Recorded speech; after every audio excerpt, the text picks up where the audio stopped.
Bonsoir, vous m'entendez? Bonsoir tout le monde.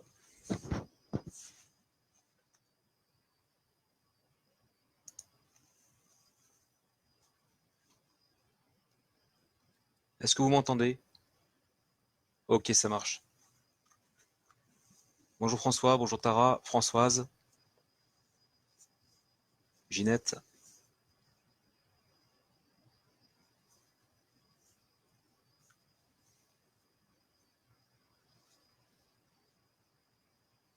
N'hésitez pas à poser des questions, c'est le moment, je pense.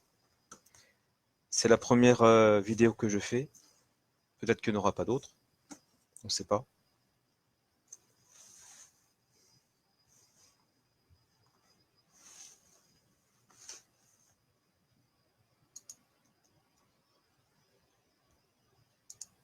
Très bien.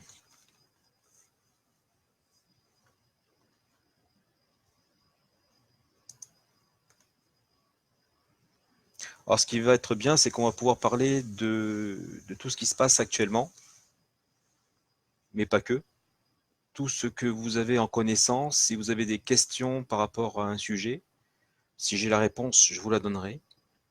Euh, j'ai beaucoup cherché. J'ai 45 ans bientôt. J'ai cherché pendant 38 ans, en fait, savoir ce qui se passe dans notre vie quotidienne, mais surtout en dehors de notre vie. Voilà.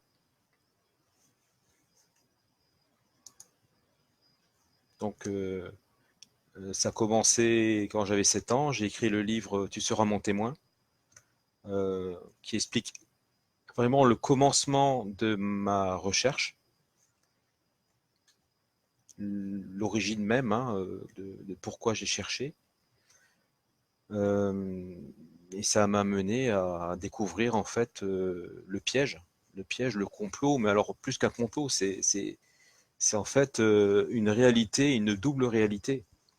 Ce n'est pas un complot ordinaire où on projette quelque chose d'assez simple. On va faire une banque, on va, je sais pas, tuer une personne. Là, je parle de quelque chose qui dure sur des millénaires et on en est bientôt à la fin.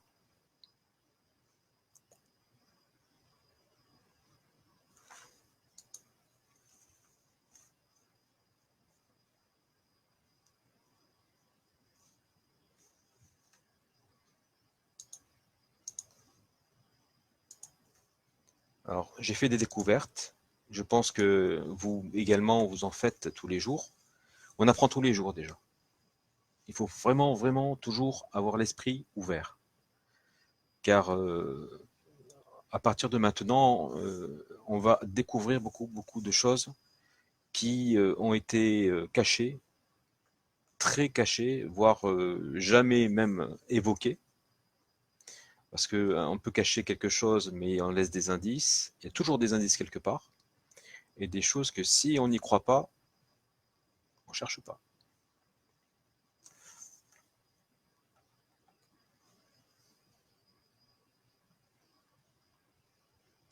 Einstein. Bah non, il était passé bien avant moi. Alors le sujet de ce soir, je pense qu'on devrait peut-être faire un point sur pour les personnes qui ne me connaissent pas, en tout cas, et qui n'ont pas vécu les 2 dernières années, euh, parce qu'on a pas mal galéré, hein, tous ensemble. Euh, et aujourd'hui, les Gilets jaunes, le mouvement des Gilets jaunes est un remake, en fait, est un remake de ce que j'avais proposé il y a environ 1 an et demi. Et aujourd'hui, on voit les limites de ce mouvement. Et les Gilets jaunes, c'est une très bonne idée, dans le sens où ça a commencé pacifiquement, et il y a eu quelque chose qui s'est passé, qui a complètement stoppé le mouvement, et vu la situation avec les CRS, l'armée, etc., qui sont autour, hein, l'Eurogène fort, et si on persiste, eh bien, il y aura l'OTAN, Ce sont des choses qu'on aurait pu éviter dès l'acte 1.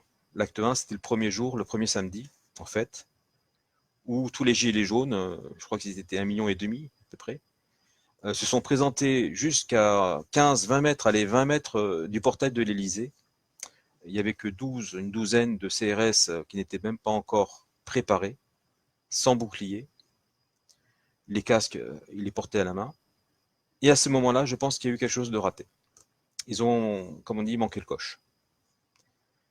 Car à 1,5 million de personnes, passer 12 personnes, je pense que ça aurait été vite vu tout ça. Je ne sais pas ce que vous en pensez.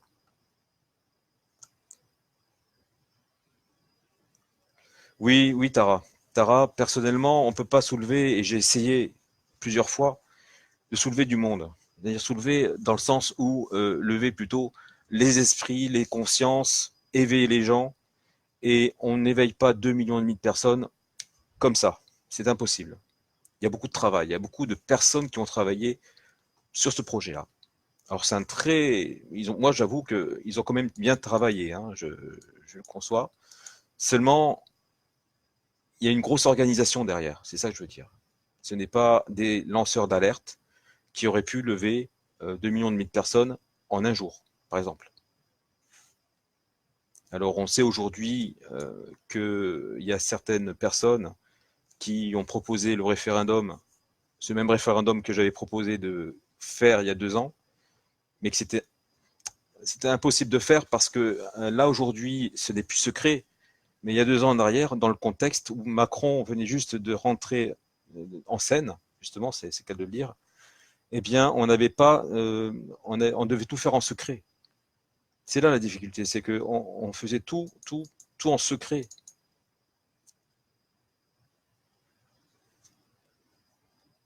Non, non, Nicolas Dupont-Aignan, non, je pense pas. On m'a cité des personnes comme le grand économiste. Enfin, personnellement, je trouve qu'il est très bien hein, et très bon. Hein. C'est Étienne Chouard. Il y a eu apparemment les Upériens qui ont fait le forcing, hein, comme à leur habitude. Et c'est un peu ce que je regrette, c'est que ben, au lieu de forcer, eh ben, on explique les choses. Mais on explique sans imposer. Voilà, ça c'est une des choses que je regrette au niveau des Upériens, c'est qu'ils font le forcing tout le temps, tout le temps, tout le temps, tout le temps. Voilà, ça c'est mon truc. Mais les casseurs de Monsieur Dupont-Aignan, je pense pas. Le RIC, oui, le RIC, oui. Oui, le référendum d'initiative citoyenne ou populaire, hein, pour moi c'est la même chose, est une bonne chose. Seulement, par expérience,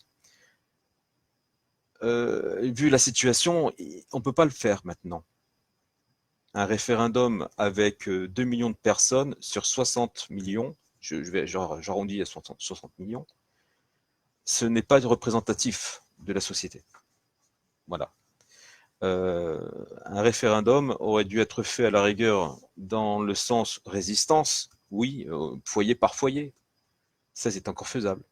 Aujourd'hui, les personnes qui font le référendum imposent un référendum. Ce n'est plus démocratique.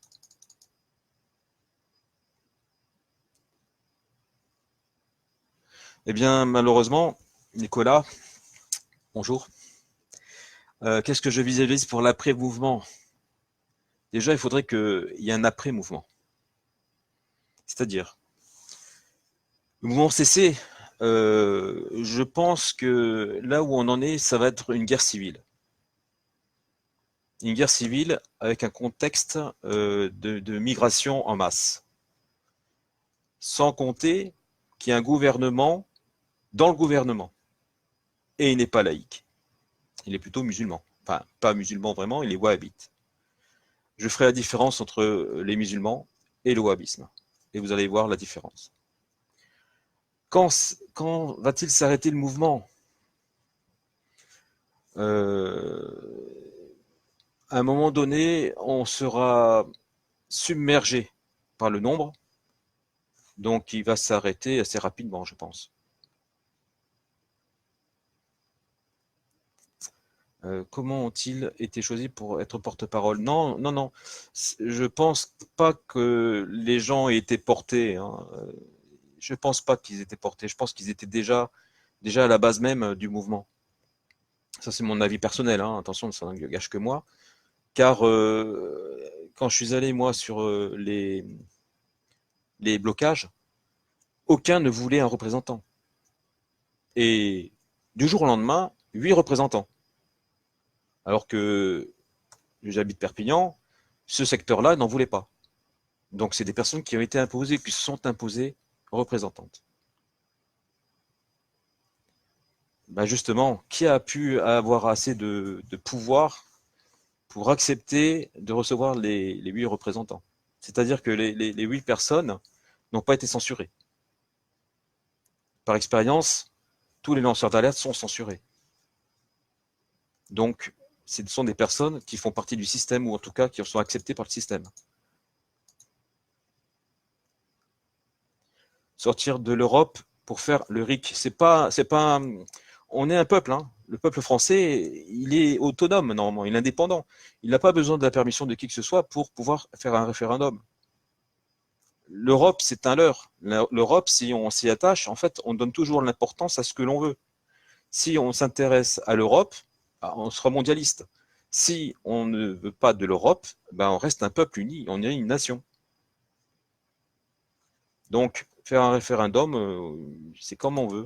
Enfin, selon moi, c'est ça. C'est la démocratie en même temps. Non, non, non, non, Nicolas, Macron ne démissionnera pas. Pour la bonne, eh bien, enfin, démissionner, s'il doit démissionner, ce ne sera pas avant janvier. Parce qu'en janvier, il doit modifier la Constitution. Première chose. Ensuite, par rapport à certaines découvertes que j'ai fait récemment, je le vois bien aller jusqu'au bout, ou du moins il démissionnera en laissant quelqu'un pour pouvoir terminer le travail. Et terminer le travail, c'est d'ici 7 mois. Je pense pas moins. 6-7 mois à tout casser. J'expliquerai aussi pourquoi je donne quelques mois. En fait, s'il dissout l'Assemblée nationale, il va tout perdre. Donc il n'y aura pas de dissolution. Remaniement, pas forcément. Pas forcément, non. Lui, ce qu'il voulait, c'était avoir des personnes, enfin pas lui, hein, lui et les autres sont des marionnettes, hein, on est bien d'accord. Ce sont des acteurs. Par contre, il y a de très très bons acteurs. La différence avec un acteur normal, c'est que ben, Macron, il est le 19e membre le plus influent de Bilderberg. Donc c'est un peu comme s'il était Rothschild de lui-même à l'Élysée. Et c'est la première fois qu'on a ça ici. Habituellement, on a des francs-maçons, on a des casarians sionistes. Mitterrand était casarian sioniste. Mais on n'a jamais eu un Bilderberg chez nous. Non, non, il n'a jamais été gaulliste, Macron. Non, c'est un caméléon, plutôt. Euh, on- Attali prévoit une femme présidente. Ben oui, pourquoi pas? Oui. Et moi, il me semble qu'il a même précisé qu'elle était musulmane, enfin, wahhabite. Il me semble. Maintenant, je peux me tromper ou j'ai mal écouté, en tout cas. Attali, toujours. Ben, en fait, oui et non. Oui et non. Il y a ce qu'on appelle le jumeau astral. Et ça peut être un sacré bon, un bel avantage. J'en parlerai aussi plus tard. Visionnaire, non, parce que si, non, non. Par contre, qu'il ait plusieurs fois vécu la même chose, c'est pas impossible non plus. Tu sais qu'il y a eu on est dans le sixième cycle, enfin la fin du sixième cycle, de 25 960 ans à peu près. Donc, peut-être que c'est une répétition. Voilà.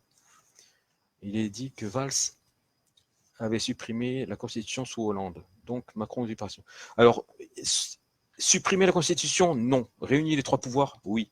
Ceux qui annulent la Constitution. C'est pas supprimé parce qu'elle est quand même écrite. Et malheureusement, la plupart des Français endormis la respectent et la prennent pour modèle d'ailleurs. Donc on ne peut pas dire ça. Ce qu'il y a, c'est que oui, c'est un usurpateur, il est illégitime, on est bien d'accord. On est en dictature depuis le 5 décembre 2016, officiellement le 1er janvier 2017. Si on va par là, on est encore en dictature en 2005, avec le référendum donc sur l'Europe. Euh, Donc à partir de là, tout ce qui a été après Valls, le jour même d'après Valls, est illégal. Est illégal. Inconstitutionnel, illégal. La Constitution n'existant pas, on est au niveau anarchique. C'est-à-dire qu'on n'a pas de règles parce que toutes les règles ont été bafouées. Il faut les réécrire.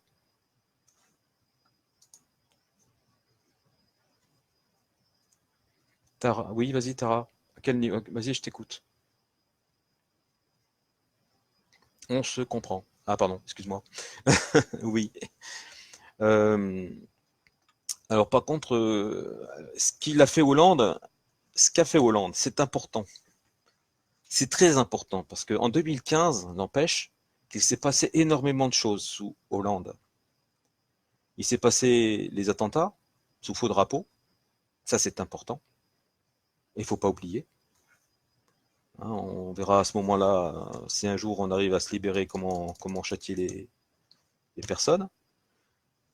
2015, qu'est-ce qu'il a fait 2015? Il a ouvert les frontières à l'immigration, de masse, sans notre accord, sans nous demander, sans référendum, justement, sans référendum. Là, il y aurait eu besoin d'un référendum. On était encore en constitution, en république. Le peuple avait encore un mot à dire, c'était bien là-dessus. À ce moment-là, je sais plus, il y a eu 30 millions de personnes qui sont venues en Europe. Le soir même, en Allemagne, 1500 viols.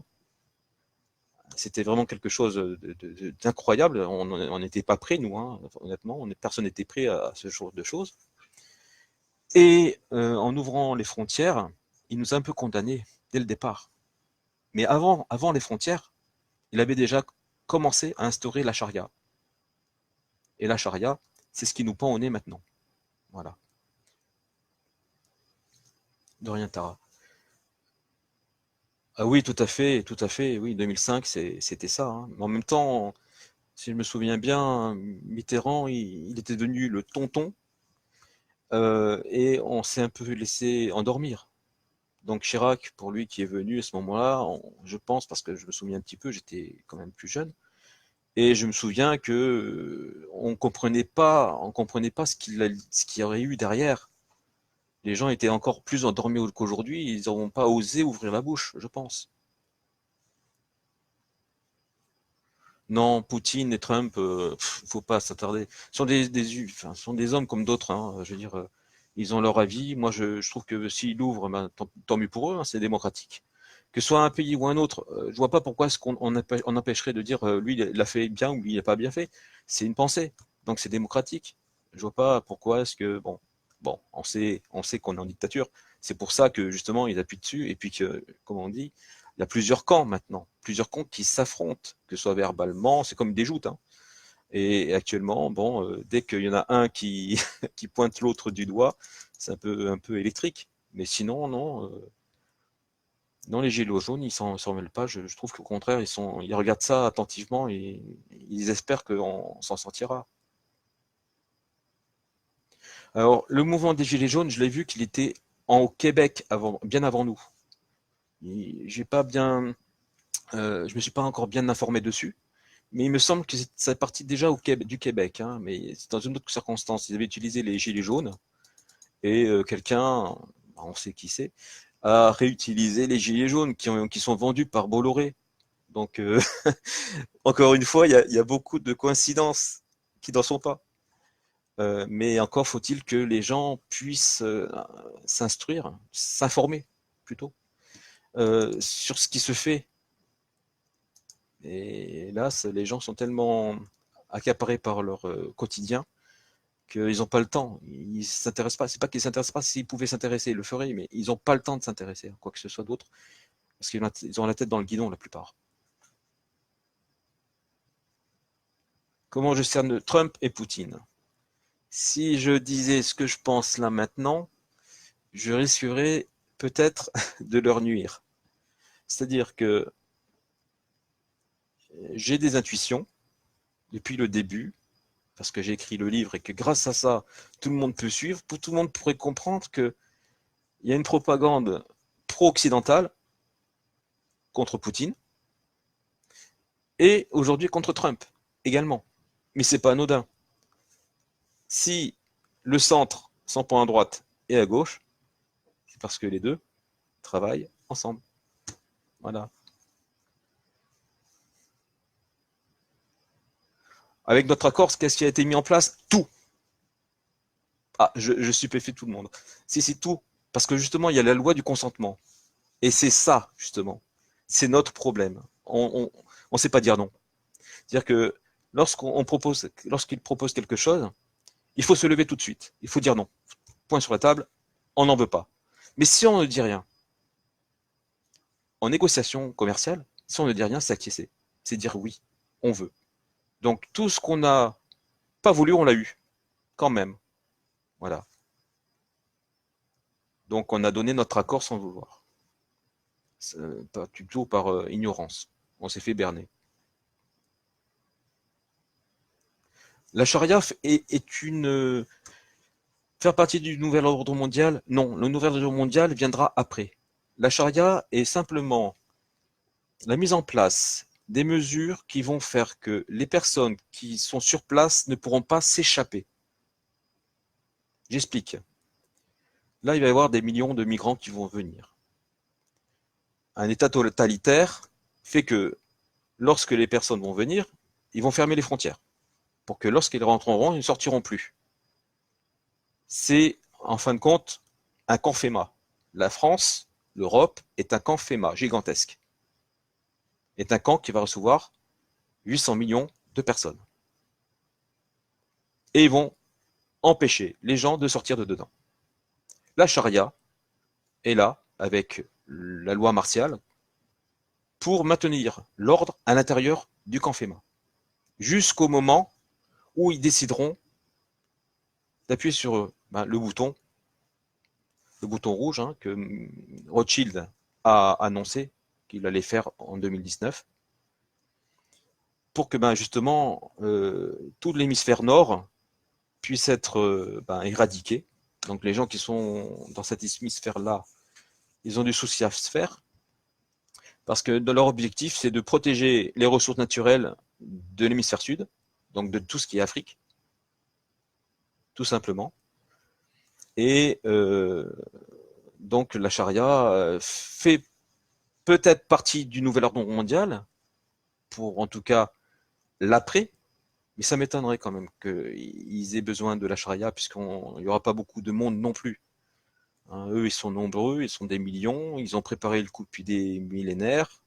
Aujourd'hui, on est ici, je dis millénaire parce que tout ce qui se passe actuellement, vous allez voir pourquoi, c'est biblique. Et c'est sur plusieurs millénaires, voire plusieurs cycles.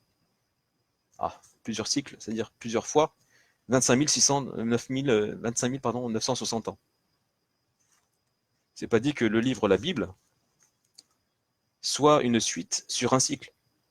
Il est possible que ce soit une histoire d'un cycle, avec une autre histoire d'un autre cycle, allongée sur 120, 150 000 ans, admettons, et compressée dans un livre pour que ça puisse avoir une suite. En fait, c'est ça le guide social, c'est ça. Sarkozy sans mordre les noix, non, parce qu'il est le membre le plus influent au niveau des Illuminati en France. Non.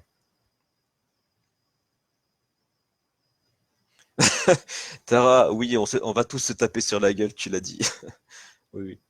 Ensuite, que la révolution islandaise soit possible en France, non, parce que les Islandais, faut pas, les Islandais, ils sont 300 000. Ils ne faisaient pas vraiment partie de l'Europe et ils n'avaient pas autant de multinationales que ce que nous avons ici. Ils ont été assez prudents pour ça, donc c'était plus facile pour eux de gicler les quelques banques anglaises, américaines.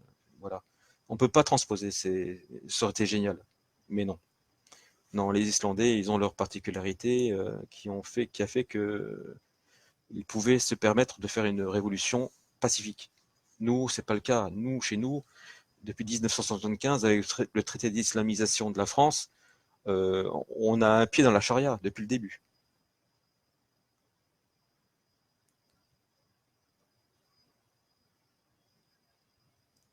Oui, bien sûr, le manioc. Alors, 486 millions de personnes qui vont commencer à venir s'installer dans les grandes villes. Déjà que les grandes villes n'ont plus beaucoup de place pour tout le monde. Il y a beaucoup de logements vides, ok, mais 486 millions, c'est énorme. Plus les 68 millions qu'on est nous, plus les autres pays qui seront grignotés petit à petit, parce que les frontières vont pas les retenir. Hein. Faut le voir ça comme ça. Et sans compter qu'ils vont se multiplier aussi. Donc la première chose qui sera capitale, ça va être comment est-ce qu'on va se nourrir. Voilà la question, la bonne question. Il y en a qui pensent à l'argent. Oui, c'est très bien, aujourd'hui il faut manger. Mais dans un mois, comment ça se passait avec tous ces millions de personnes qui vont rentrer d'un coup, avec l'appareil de production alimentaire que nous avons, qui n'est pas au point pour autant de personnes, ça va être l'émeute, ça va être les règlements de compte pour avoir une miette de pain, quand il y en aura. J'ai découvert, bon, parce que je m'informe tout le temps, les quatre cavaliers de l'Apocalypse. Le premier, eh bien, c'est l'Antéchrist, bien entendu. C'est lui qui se fait passer pour Jésus auprès des satanistes. Aujourd'hui, on sait que Emmanuel Macron, l'anagramme, c'est Mammon enculera, on est bien d'accord. Et Mammon étant cité qu'une seule fois et dans la Bible. Je l'ai mis dans le livre. J'ai cité le passage justement dans le livre. C'est grosso modo qu'on ne peut pas être esclave de Dieu et esclave de Mammon. C'est ça qu'il faut voir. Alors, il n'y a que lui qui pourra, on va dire, faire l'antéchrist. Ensuite, il y a justement, il y a les chevaux. Le cheval de Mammon est blanc. Le second, il est marron et il a une épée. Et ce sont les Wahhabites. C'est-à-dire que ces personnes-là conquièrent uniquement par l'assassinat. Ils font la guerre par l'assassinat, en fait. Ils assassinent, ils prennent, et ils se sont répandus comme ça, ils ont créé l'Arabie Saoudite, etc. Et donc, le deuxième cavalier de l'Apocalypse, selon moi, encore une fois, ce sont les Wahhabites. Quant au troisième cavalier, on verra Tara. On va se nourrir comment? Ben, on a normalement Michael Chen qui est pas mal dans justement l'alimentation. On verra ça avec lui, je pense. Il faudra des personnes spécialisées un peu partout. Hein. Pour ce qui est du troisième cavalier de l'Apocalypse, justement, elle apporte la famine, hein, désert aride, et donc le cheval est noir, la migration africaine chez nous. Donc c'est le troisième cavalier qui arrive.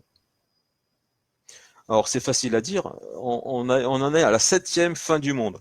107e, pardon, fin du monde. Seulement il n'y a jamais eu les 3 cavaliers dans ces 107 fois. La dernière, le dernier cavalier, le cheval a une couleur un peu neutre qui extermine tout et avec un cavalier en squelette, donc la mort. Voilà. Dans le projet Illuminati maintenant, et là c'est la similitude justement, Israël va tirer, alors actuellement c'est que Israël va déclarer la guerre, alors déjà même avant ça, il faut se dire que, je ne sais pas si vous vous souvenez, lorsque Macron il annonce des gaz chimiques en Syrie, il ne demande pas de vérifier, il balance les missiles, donc il agresse lui-même, il agresse et il accuse l'autre. C'est une technique, hein, c'est une stratégie militaire. Je ne me souviens plus exactement du terme, qui consiste à lancer le pavé en disant que c'est lui qui a tiré, et on tire. Voilà. Il a fait ça un peu partout, comme les World Trade Center, enfin ça c'était de côté américain. Et donc ils font comme ça tout le temps. Ils jettent une pierre, ils disent que c'est lui, et après ils attaquent. C'est pas mal. Donc là, ce qui se passera, c'est que Israël déclarera la guerre à l'Iran. Ça ici, hein, mais déclarera la guerre à l'Iran. Or, les ogives sont déjà pointées sur l'Europe, sur le nord de l'Europe. Donc, Israël déclare la guerre à l'Iran, tirera les missiles sur nous, les ogives nucléaires. Oui, il y aura beaucoup de morts. Macron ou son successeur dira que ce sont les Russes qui ont tiré. Qu'est-ce qui va se passer? Ils vont tirer sur les Russes et les Chinois, qui riposteront à leur tour. Donc, une bombe atomique, lorsqu'elle touche le sol, c'est 500 km de diamètre, détruit, rasé. Et il y en a des milliers. Voilà. Donc, imaginez ce qui risque de se produire. Voilà. Et depuis des années, c'est ce que j'essaie d'éviter. J'écris le livre pour éviter ça. J'écris le livre pour avertir tout le monde, pour dire voilà, il y a ces gens-là qui sont pas bien. Il faut faire attention, leur manigance, comment ils font, comment ils s'y prennent, etc. Seulement, ça n'a pas servi. J'avoue que c'est pas évident d'informer. C'est pour ça que tout à l'heure, lorsque vous me disiez, est-ce que les gilets jaunes n'ont pas été manipulés? Si, complètement.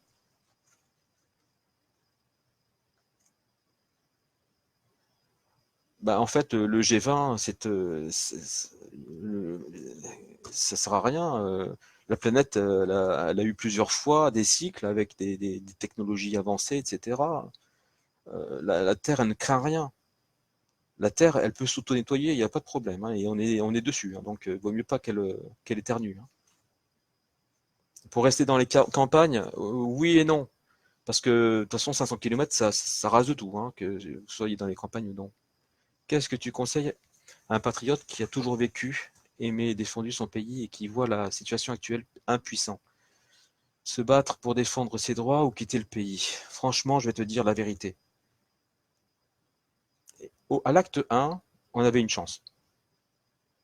On avait une chance. Aujourd'hui, l'OTAN, c'est 2,3 millions de personnes. Donc de militaires, de soldats entraînés, surentraînés. Sans compter tous les mercenaires qu'ils peuvent avoir. Et vu qu'ils sont à la fin du plan et qu'en plus ils sont emmerdés, j'expliquerai pourquoi, et qu'ils ont les Blackwater avec eux, donc c'est vraiment les meilleurs, en fait. Hein, ils les payent très cher. Moi, je dirais Taillot, partons vite, très vite.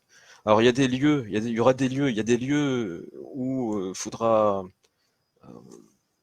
à proximité, hein, c'est-à-dire que c'est simple, vous prenez la France, tout ce qui est au-dessus de Montpellier, vous pouvez la rayer. Parce que les bombes se situeront plutôt au-dessus. Donc, dans un premier temps, si, euh, comme j'espère ça se passe, Poutine euh, va calmer le jeu, Trump va calmer le jeu, parce que tout le monde voit bien que les deux partis sont en train de faire le forcing sur les parois de l'Europe, tous les deux en même temps. Vous voyez bien qu'il y a ce jeu-là, justement, ce jeu de force, de contre-puissance, en fait, hein. Donc oui, il faudra partir. Et il faut partir rapidement. Parce que, d'après mes informations, Rothschild, il y a 3 mois, il a annoncé qu'il allait déclencher la guerre mondiale, la troisième guerre mondiale. Donc on sait que ce sont avec les bombes nucléaires. Et il y a maintenant 3 semaines, je crois, il a vendu toutes ses actions. Ça s'est fait en 6 jours, hein, pas plus. Il faut des années, hein. En 6 jours, il avait tout vendu déjà. Et le 30 novembre, il y a eu la couverture de l'économiste, qui est donc avec les 4 cavaliers de l'Apocalypse au-dessus de l'Europe, qui est apparu. Le 1er décembre, en Argentine, il y avait le G20. Apparemment, comment il s'appelle, Macron n'est pas allé là-bas rien que pour ça.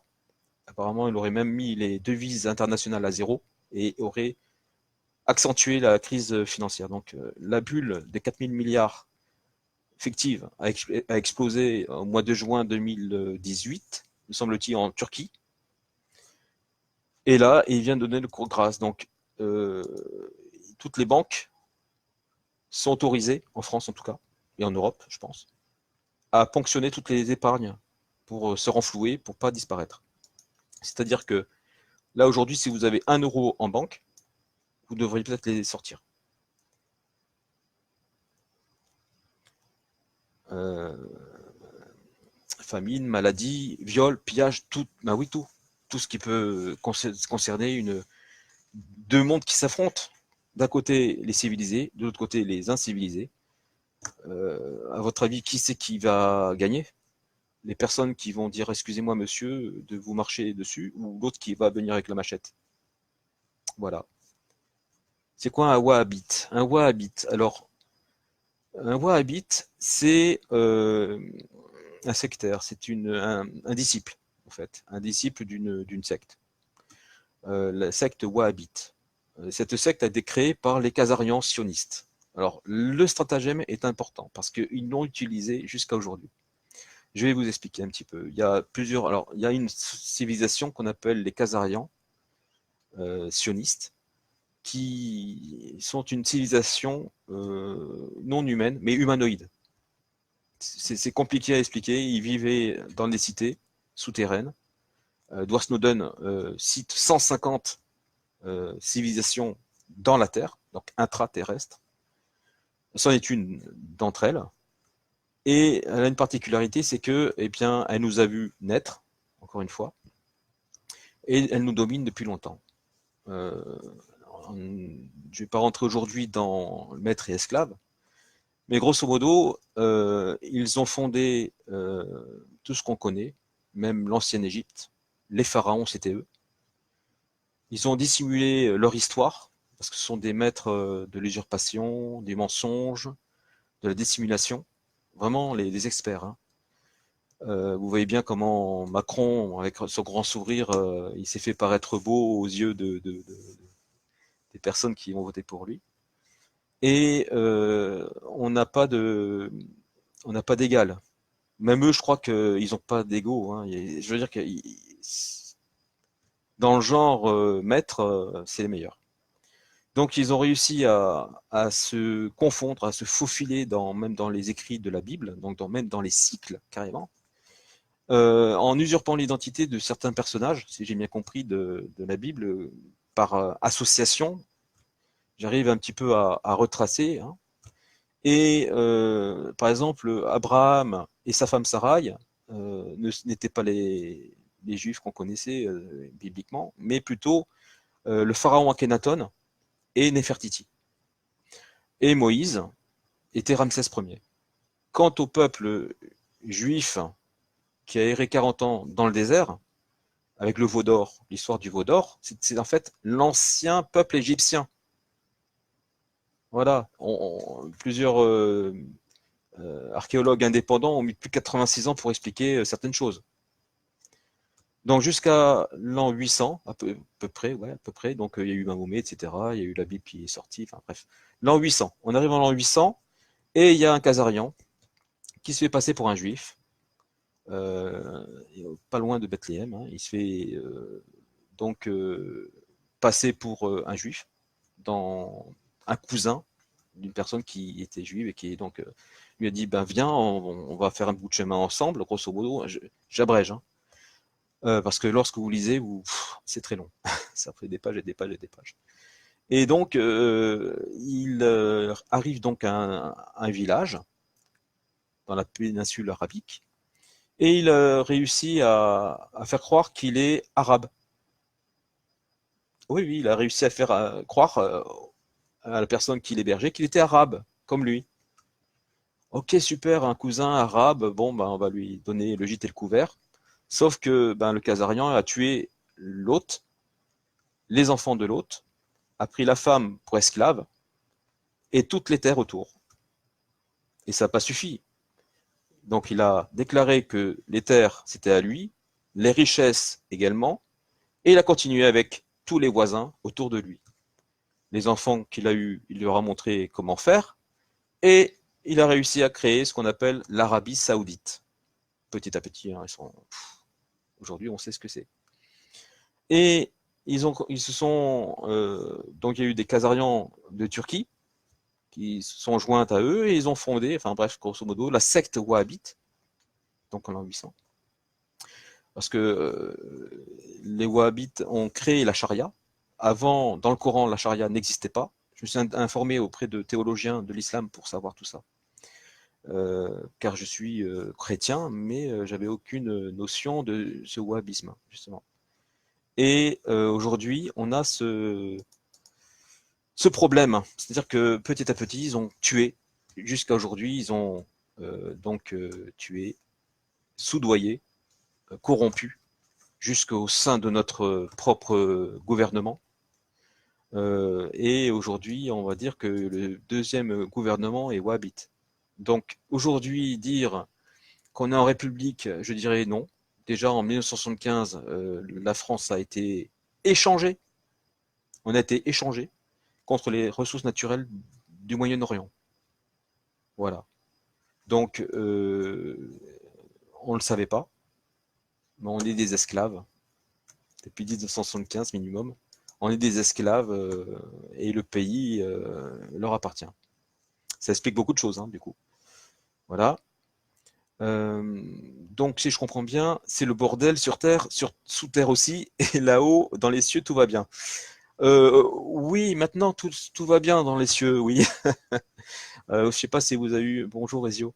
Je sais pas si vous avez eu l'information qu'il y avait 30 000 vaisseaux qui étaient apparus autour du Soleil. J'explique un petit peu. Il y a eu 7 observatoires solaires mondiaux qui se sont pointés directement tous ensemble vers le Soleil. Donc ils sont tous arrêtés pour capter un signal. Et ce signal, en fait, c'était des vaisseaux spatiaux. Tout de suite, ils ont été bouclés. Le personnel a dû évacuer les lieux. C'était le FBI qui a pris l'affaire en main. Seulement, les astronomes ont réussi à mettre des clichés sur Facebook, sur YouTube, sur Twitter, sur Dailymotion, je crois, et donc c'était planétaire. Donc là, aujourd'hui, dire que les ovnis n'existent pas, il y en a 30 000 déjà au-dessus de nous, qui sont en train, je pense, de venir pour nous aider. Honnêtement, je suis certain que ce sont des alliés. Tu connais des noms de Wahhabites? Des noms?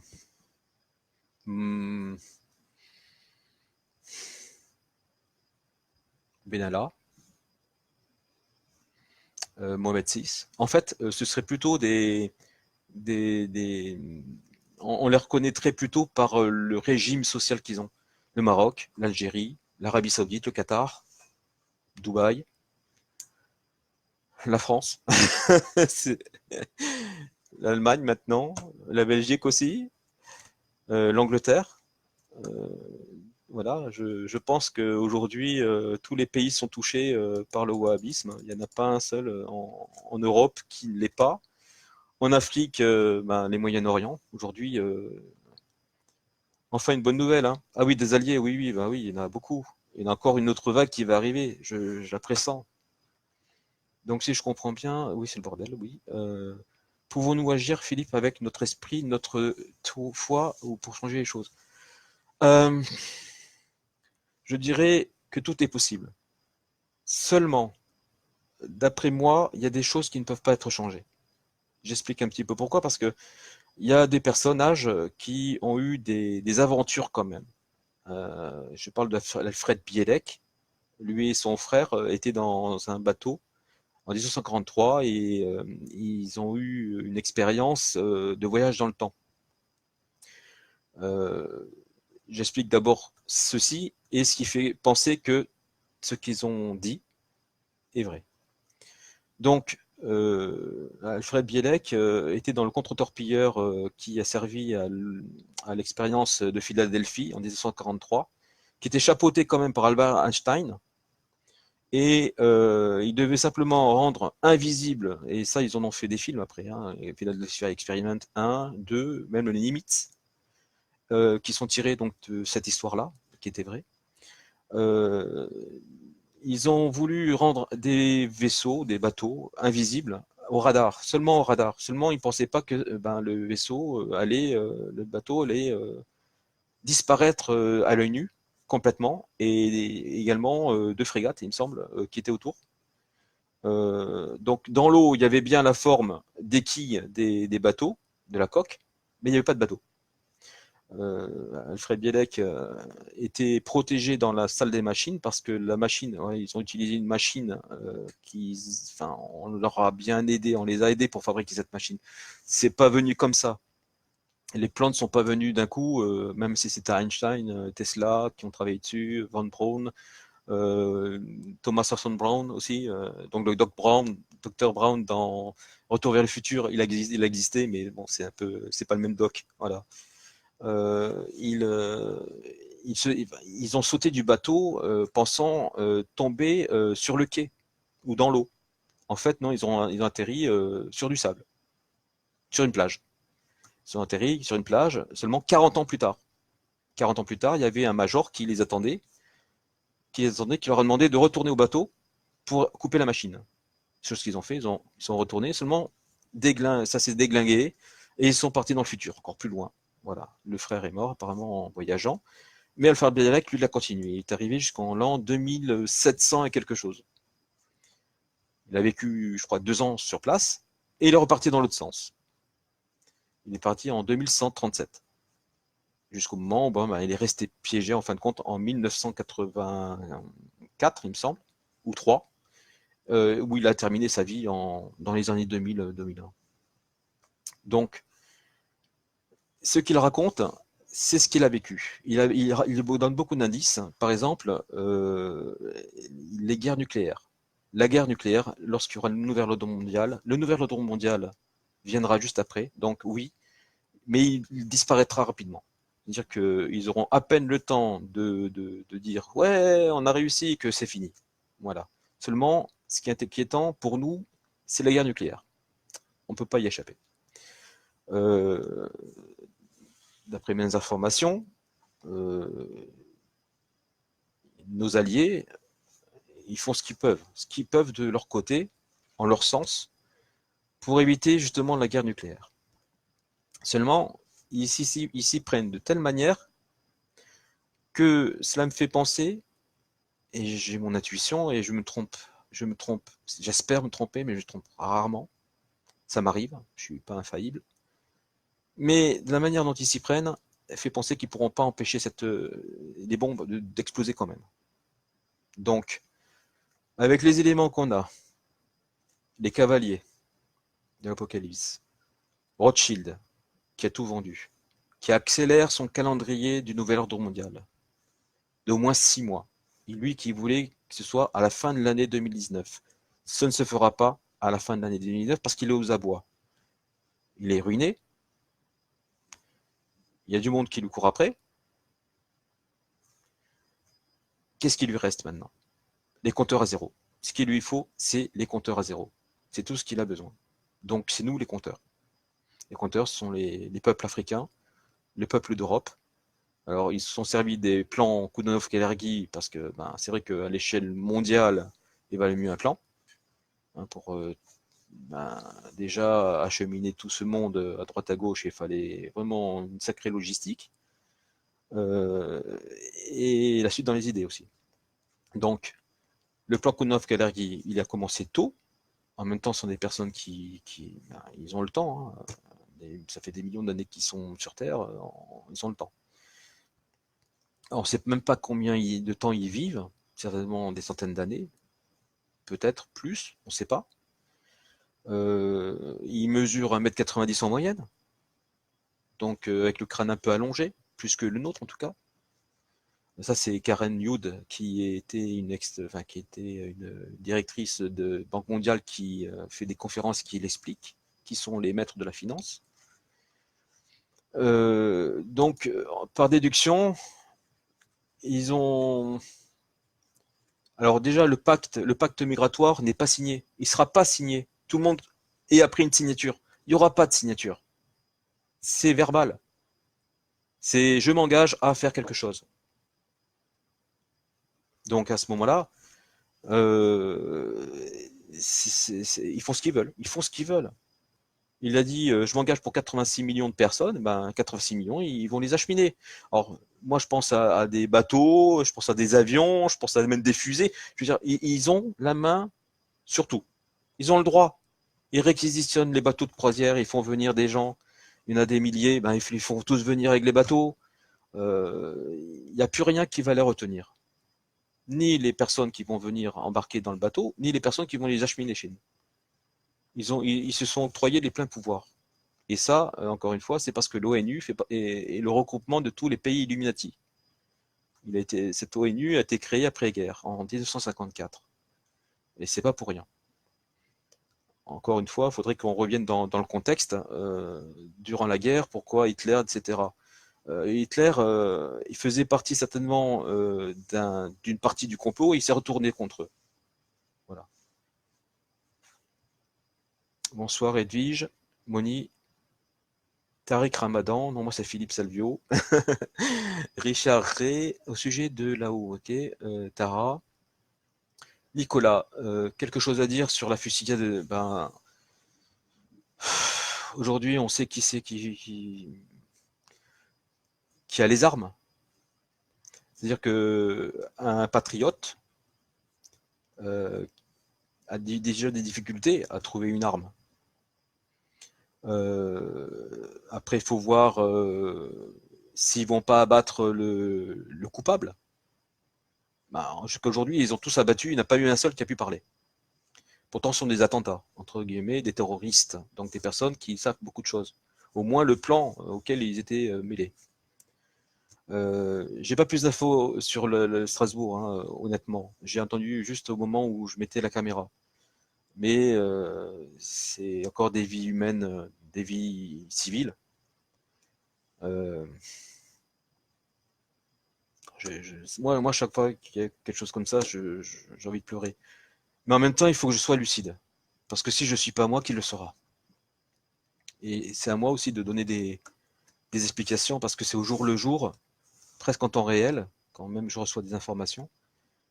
Euh, il faut que j'arrive à mettre des émotions de côté.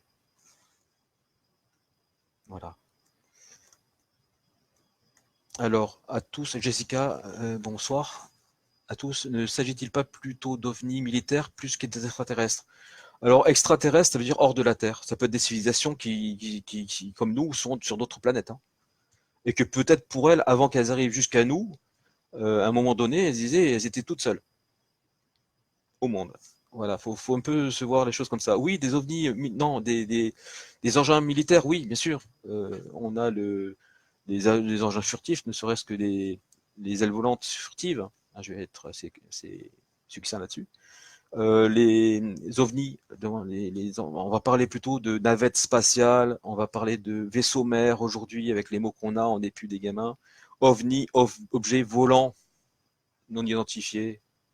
Il y a beaucoup de choses, même on ne connaît pas toutes les espèces d'oiseaux, pourtant ce sont des objets qui volent non identifiés. Donc plutôt navette spatiale quand c'est petit et plus gros vaisseau mer. Voilà. Après, on peut interpréter comme on veut. Mais ce sera plus simple de se mettre avec la science-fiction qu'on a aujourd'hui, les mots de science-fiction, pour bien comprendre les choses et ne plus avoir peur de les prononcer. Voilà.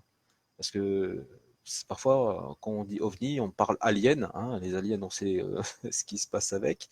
Des extraterrestres, c'est l'inconnu. Alors, parlons plutôt d'autres civilisations, sachant que Medvedev, quand il était président de la Russie, il a bien dit qu'ils étaient sur Terre. Ils étaient sur Terre et que si on venait à découvrir le nombre qu'ils étaient, il y aurait une panique générale. Voilà. Donc, d'autres civilisations humanoïdes, certainement. Pourquoi pas? Oui, oui. Et justement, dans l'expérience de Philadelphie, il est question d'une espèce, d'une race, je sais pas, une civilisation humanoïde, avec la peau un peu verdâtre, hein, qui cacherait avec de la pommade, ou à savoir ce que c'est, hein, pour pouvoir paraître humain, enfin avec une couleur de peau autre que verdâtre, qui aurait donc induit en erreur Einstein, parce qu'ils auraient donc fait en sorte qu'ils puissent ouvrir un passage interdimensionnel au moment, au lieu qu'ils avaient décidé pour pouvoir rentrer, donc de leur monde au nôtre. Ça, c'est ce que Einstein dit. Voilà. Fort possible que ce soit des faux attentats. Un attentat est toujours fait par des personnes extérieures. ou des personnes qui font partie d'un système. Voilà. J'ai pas vu les gilets jaunes faire un attentat. J'ai pas vu un père en colère dans une école faire un attentat avec une bombe. Bon, il y a des fous, hein, attention. Il y a de tout dans un monde. Hein. Attention. Hein. Alors Poutine allié, oui. En fait, allié, il a des intérêts. Hein. Ses intérêts, c'est que son peuple il survive. Hein. Nous, apparemment, il s'en fiche un peu, mais il faudrait pas que ça s'étale. Voilà.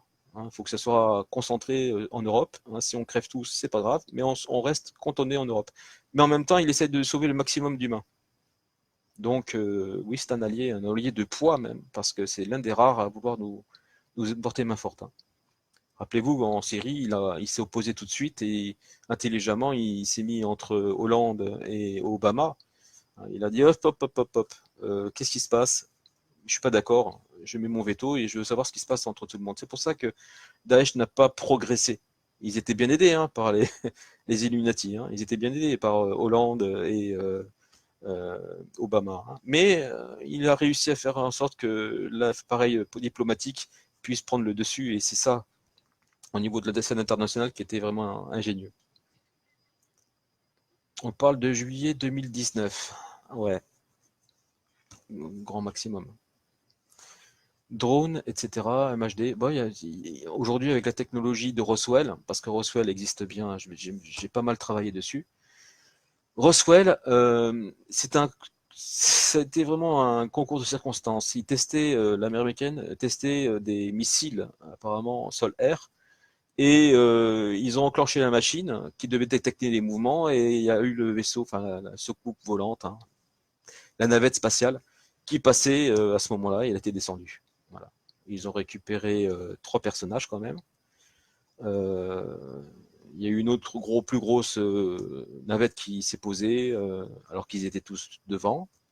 Ils ont été voir à l'intérieur de la petite navette qui avait été détruite pour voir si il y avait un appareil qui avait été détruit ou pas pour le récupérer.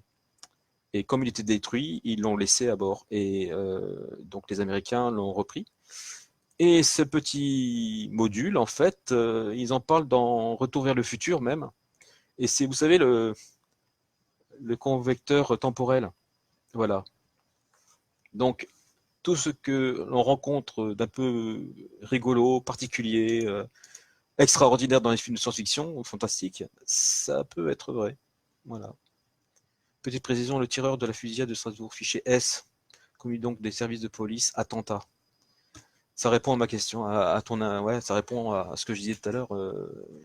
Il ne peut pas y avoir d'autre chose que des faux drapeaux, en France en tout cas, même en Allemagne, en Europe, tout ça pour nous terroriser, pour que l'état d'urgence puisse être proclamé, et la charia également.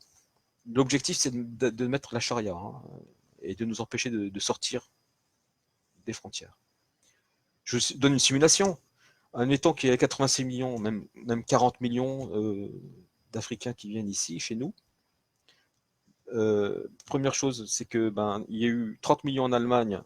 Ils ont fait la razzia, ils ont envahi l'Allemagne et ils tuent tout le monde avec la machette et tout ce qu'ils ont dans les mains.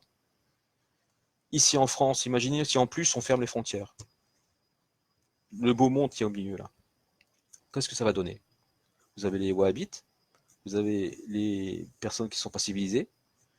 Euh, nous, pauvres Français, on va pas résister longtemps. Hein. Voilà.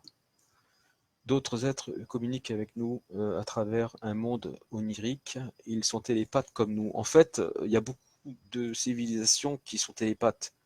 Nous, dans notre brin d'ADN, on nous a coupé 2 brins. Dans notre séquence ADN, on nous a coupé 2 brins. La télépathie, apparemment, et la télékinésie.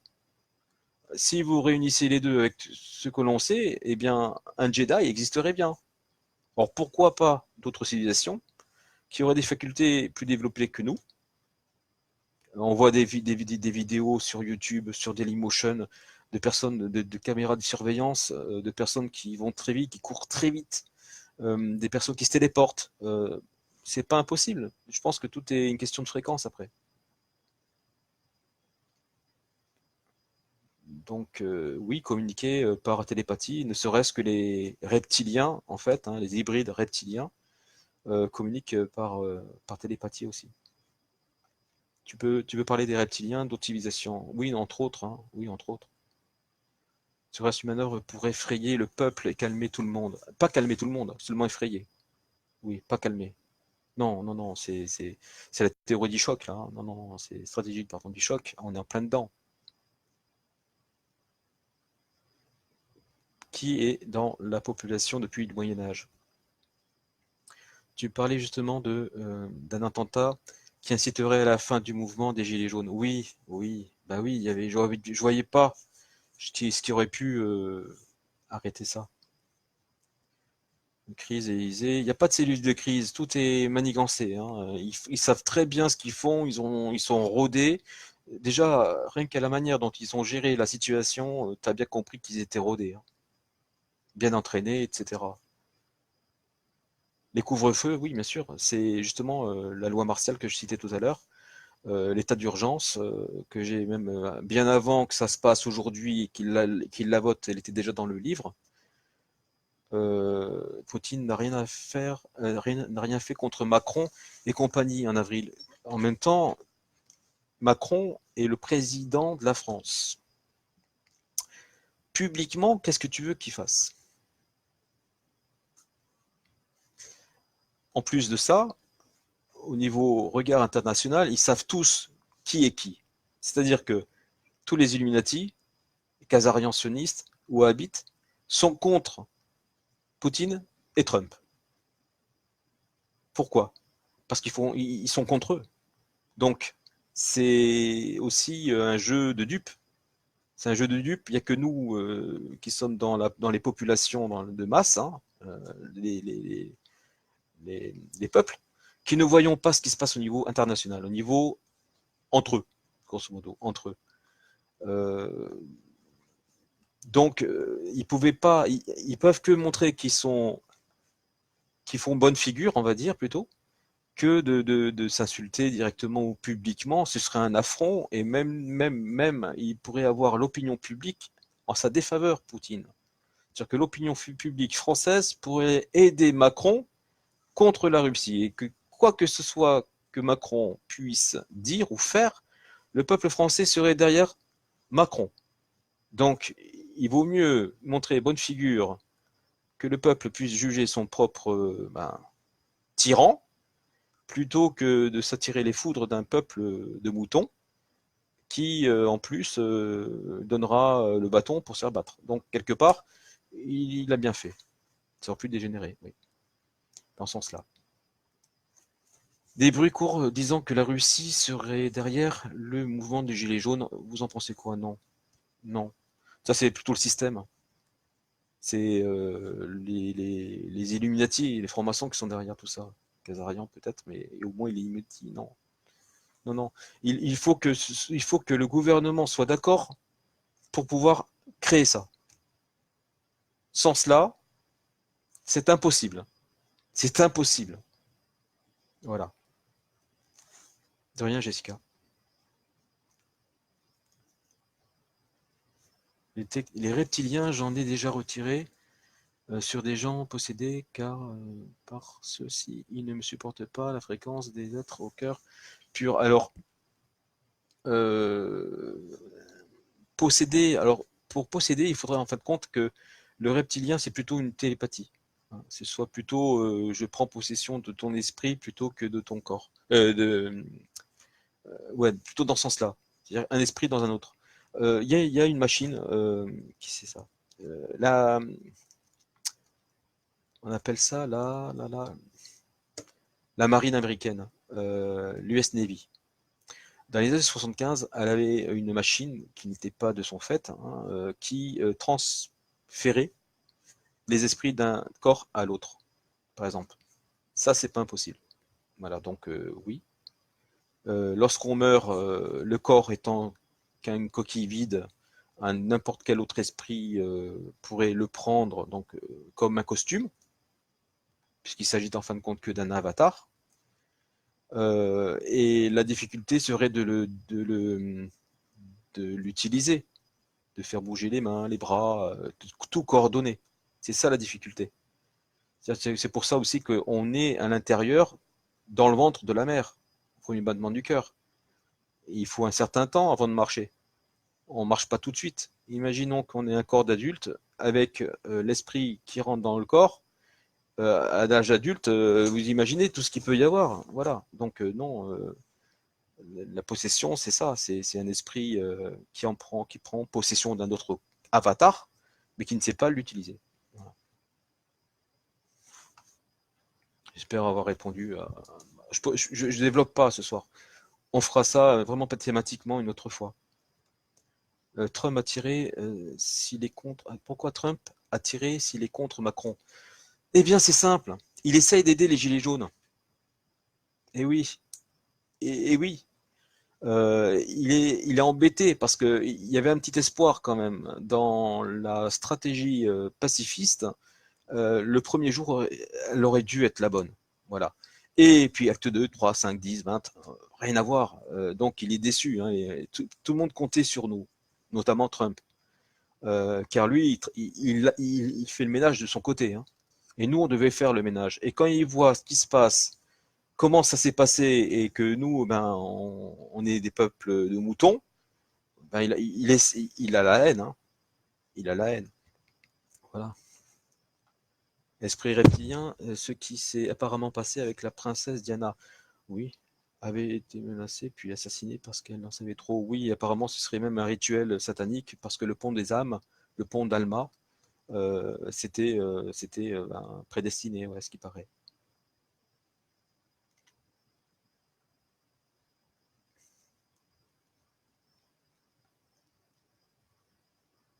Alors comment on va se nourrir? On va bouffer les riches, peut-être une bonne indigestion, je sais rien, euh, parce qu'il n'est pas prouvé qu'ils sont comestibles en plus. Eh bien justement, la permaculture, je pense que Michael Chen, qu'on a parmi nous, pourrait être une clé pour nous tous. Alors j'ai dit tout à l'heure que je donnais quelques mois, mois de juillet. Le calendrier de Rothschild est avancé. Aujourd'hui, on n'a même pas encore terminé le mois de décembre, et déjà ils vont faire venir des millions de personnes, des millions d'Africains ici. Je pense que une fois qu'ils auront vidé l'Afrique, et ça va leur prendre 6 mois, à peu près, ils vont balancer les bombes nucléaires. Alors, enfin, il y en a qui me demandent ce qu'on doit faire. Eh bien, plusieurs possibilités. Il y aura beaucoup de morts, mais il y a une chance que les Européens survivent. Alors, je parle en millions de morts, hein. Je ne parle pas quelques dizaines de milliers, hein. Je parle de quelques dizaines de millions, quand même. Euh, Soit on se bat tous, on prend les armureries, les casernes, on se fait exploser tous. On a une chance que personne n'appuie sur le bouton, de toute manière. Mais j'en doute, parce que quand même c'est plus rapide d'appuyer sur le bouton. Ou, eh bien, on s'organise pour l'après. Et c'est ça que justement je vais proposer à tout le monde. On se prépare pour l'après. On a 7 mois. Alors il y a des endroits qui seront bien pour nous et d'autres qui seront des endroits de fortune. Je vais parler déjà du sud de la France, euh, plutôt côté espagnol. Je sais, parce que j'ai ces capacités justement qui me permettent de vous aider, qui fait que du côté de Perpignan Sud jusqu'aux Pyrénées, il n'y aura rien. Ce sera bien, ce sera viable. N'oublions pas que tout le reste ailleurs, ce sera brûlé, carbonisé et irradié. L'air sera irradié. Euh, Alfred Bielek et John Titor, justement, parlent d'une technologie qui désirradiera la Terre. Poutine a annoncé qu'il la tenait, ça y est, ils l'ont. Donc, on n'est plus dans du surnaturel, dans la science-fiction, dans le fantastique. On est dans le réel. Notre partie à nous qui nous concerne. Voilà. Permaculture, aquaponie, et oui, bah, tout ce qu'il faudra pour pouvoir survivre. Donc il y a des pays comme le Venezuela, apparemment c'est Stan Mayo qui le dit, il aurait négocié le Venezuela. C'est-à-dire que le Venezuela est prêt à recevoir les Français en exode. Première chose, ce pays-là. L'Argentine, le plus proche possible de la Concagua, parce que c'est comme une montagne très haute qui pourra faire barrière. Et je ne pense pas que pour le plaisir, on balance des bombes nucléaires sur la Concagua si c'est au milieu, mettons, de Mendoza. Allez, tout le nord, enfin l'ouest de Mendoza. Ensuite, vous avez, pourquoi pas, l'Amérique du Sud, oui, une partie de l'Amérique du Sud, pardon, Brésil, Costa Rica aussi, vous avez un peu partout. L'Afrique du Sud, c'est ça que je voulais dire. L'Afrique du Sud.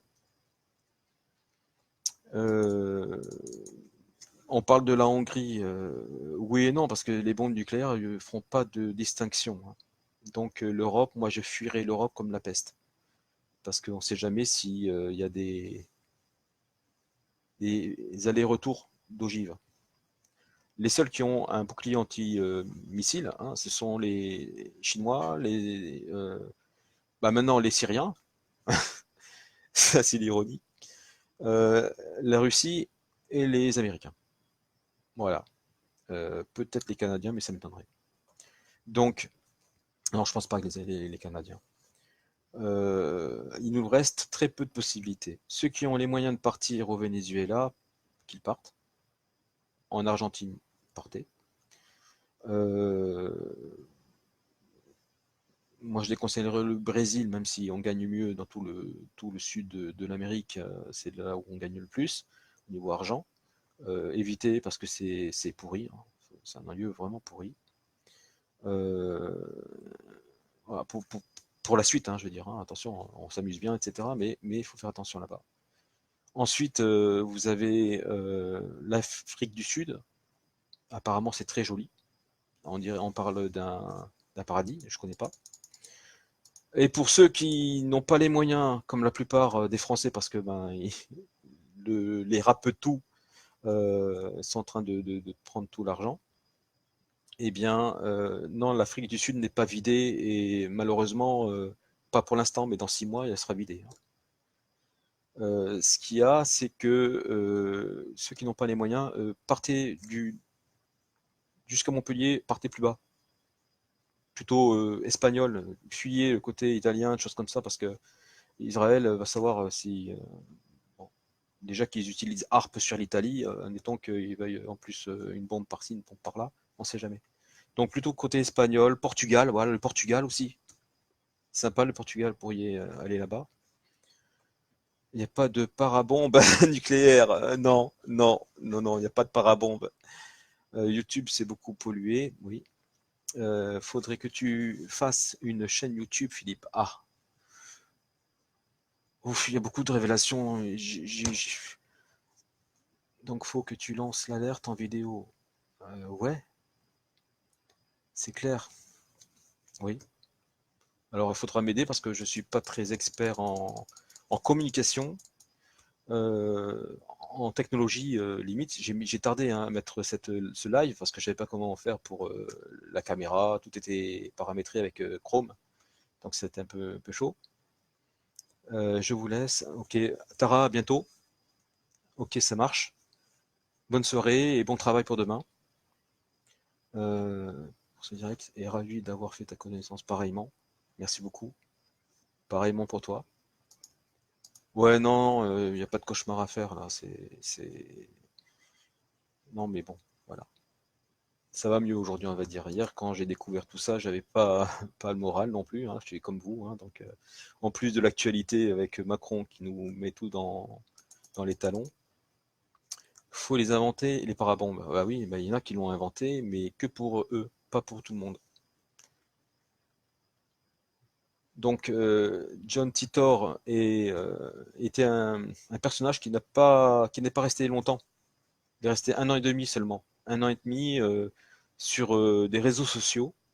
Et il a raconté, alors ils se connaissaient pas, John Titor et Gabriel Bialek, ils se connaissaient pas, donc ils avaient aucune relation, aucune communication entre eux, et ils ont raconté la même chose tous les deux. Donc la guerre nucléaire, le nouvel ordre mondial qui allait chuter, etc. Et on y est là, on y est.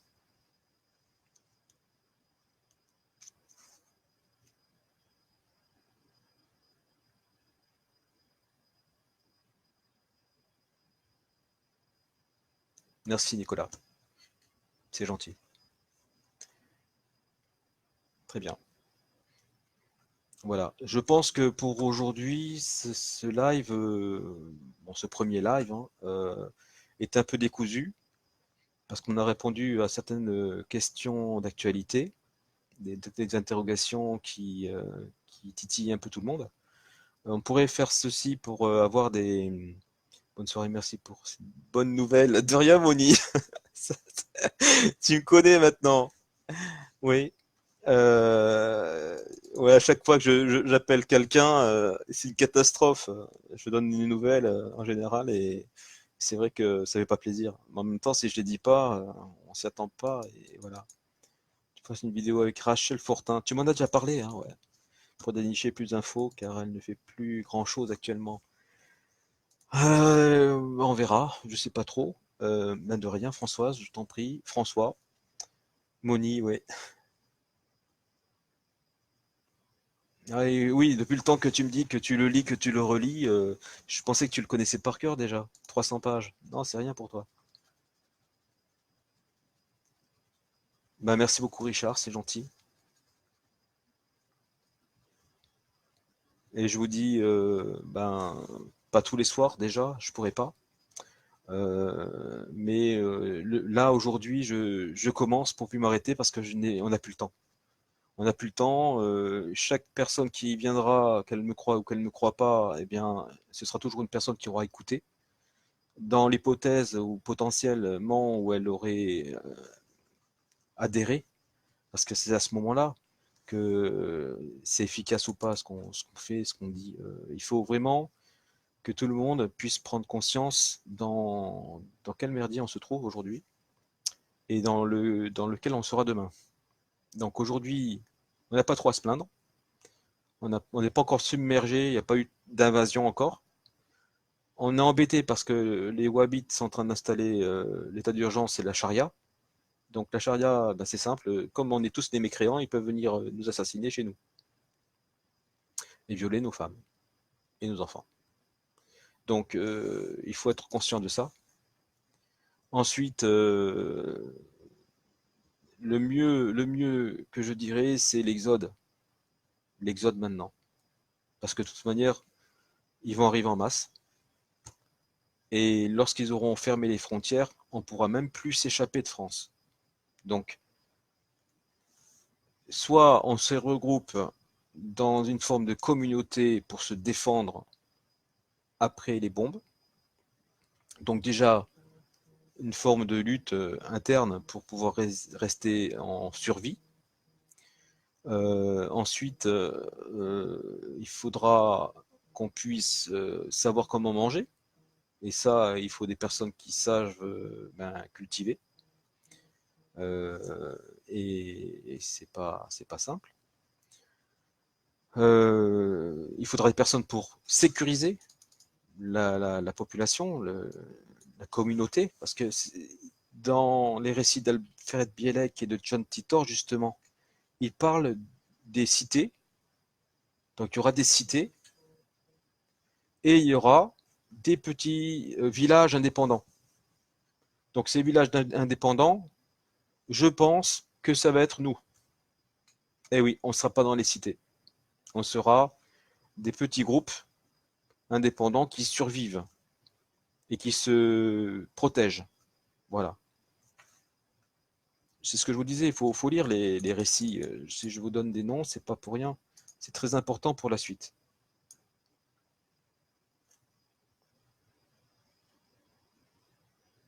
D'accord, il n'y a pas de problème. J'ai une vision là-dessus. Vas-y, essaye d'écrire que je puisse la lire, à la rigueur, ta vision, Richard. Comment convaincre nos jeunes? Ils ne veulent rien savoir. Écoute, Tu as 7 mois pour le faire.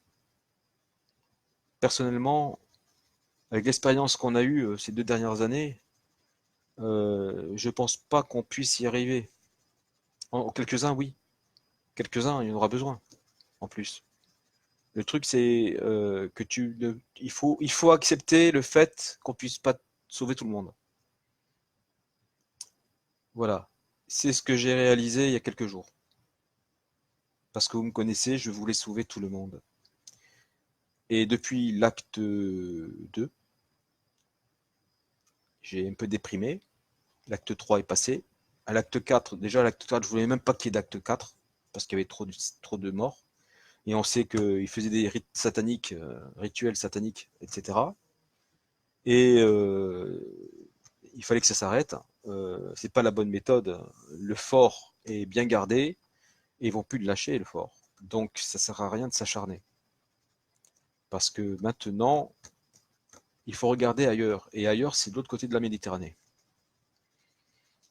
Et c'est là d'où vient le danger, pour le premier danger. C'est le deuxième danger, en fait. Vous voyez, quand je disais les cavaliers de l'Apocalypse, le premier danger, c'était Macron. J'ai eu beau me présenter, candidat contre lui, il est élu. Donc, Mamon a pris possession de l'Élysée. Deuxième fléau, le gouvernement islamique, wahhabite. Deuxième cheval, donc deuxième cavalier. Maintenant, ils vont traverser la Méditerranée. Troisième cavalier de l'Apocalypse. Une fois qu'ils seront tous ici, et voilà, le quatrième sera déjà là.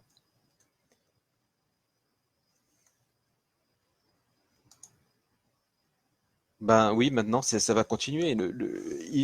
On pensait, on pensait à tort que les camps FEMA étaient des camps de concentration physiquement existants. En fait, ce sont les pays. Ils ont fait en sorte que les pays soient des camps FEMA gigantesques. Voilà. C'est au-delà, au-delà de ce que j'aurais imaginé. C'est-à-dire qu'aux États-Unis, les camps FEMA, ils les ont montrés, c'était pour 100 000 personnes. Ok, c'était des camps, des concentrations. Je m'attendais à voir la même chose ici. En Pologne, ils en avaient montré un, mais j'aurais pas pensé que c'était une réplique en fait. Et que les pays concernés, comme le nôtre, est un camp FEMA grandeur nature. Le temps est compté, oui, Ezio. Oui, notre temps est compté, on a quelques mois. Oui, maintenant, bah écoute, personne n'a fait la relation entre l'étoile jaune des Juifs et les gilets jaunes. Les gilets jaunes, c'est qui? Ce sont les éveillés, point barre. Ce sont les éveillés, ils ont un gilet jaune. Et qu'est-ce qui est arrivé aux Juifs avec l'étoile jaune? Qu'est-ce qu'on leur faisait? Dans les camps de concentration. Et on les exterminait au gaz. C'est la même chose que notre pays, qui est un grand camp FEMA, avec tout le monde dedans. Et on va épurer tout ça. Alors, attaque surprise, je vois pas comment une attaque possible spontanée sans armes. Je vois pas comment le peuple va se défendre sans armes. Surtout que ils sont tous gracieusement payés avec des primes, des salaires mirobolants pour pouvoir nous maintenir en esclavage et au respect en plus. Tenir au respect, c'est pas évident. Le temps est compté, oui. Ah, de là, les Linky. Alors, les Linky et la 5G, c'est mêlé tous les deux. Euh, les vaccins également, les chemtrails aussi. Car tous ont un point commun, ce sont les particules d'aluminium. Les particules d'aluminium, comme ils sont épandés, ils traversent même les conduits d'évacuation ou les aérations des climatisations. Donc tout rentre et on respire tout ça. Et ça rentre dans le sang, finalement. Notre sang est est un récipient aujourd'hui métallique. Beaucoup de métal, de métaux lourds, dangereux, toxiques, le mercure. Je suis même sûr qu'on a du plutonium en nous, imagine. Donc le Linky, on voit bien qu'il est autonome et ce que j'ai comme information, c'est qu'il a un dispositif interne qui n'est pas relié au secteur, donc il est autonome et déclenchable à distance. On a eu beaucoup d'accidents et même un mort concernant ce dispositif qui a fait fusionner en fin de compte le compteur Linky sans qu'aucun pompier ait pu l'arrêter, même en coupant le secteur. Donc euh, oui, le Linky est une arme de destruction massive, car les réactions qu'il a fait penser à une tour Tesla et tout, donc des éclairs, on va dire tout simplement des éclairs. Et comme on est conducteur, on se fait griller de l'intérieur. Donc ça peut être une combustion limite spontanée. La 5G, ben, ce sont des ondes hein, également, des micro-ondes qui grillent le cerveau. Hein, et tout simplement tout ce qui est comment notre corps réagit avec de l'électricité, donc ça va griller aussi.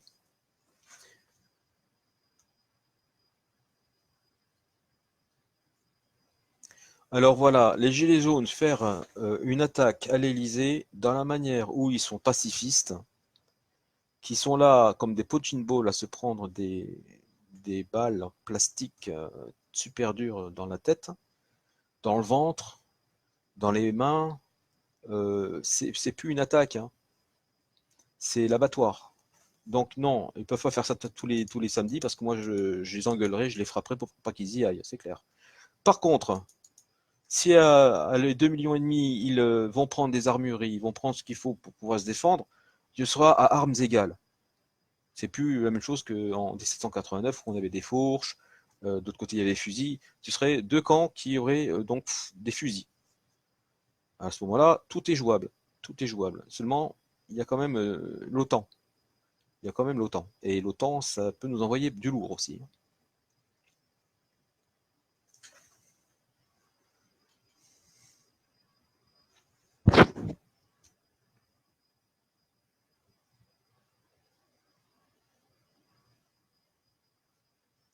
Alors, les extrémistes terroristes, bon, on sait que ce sont les gouvernements Illuminati.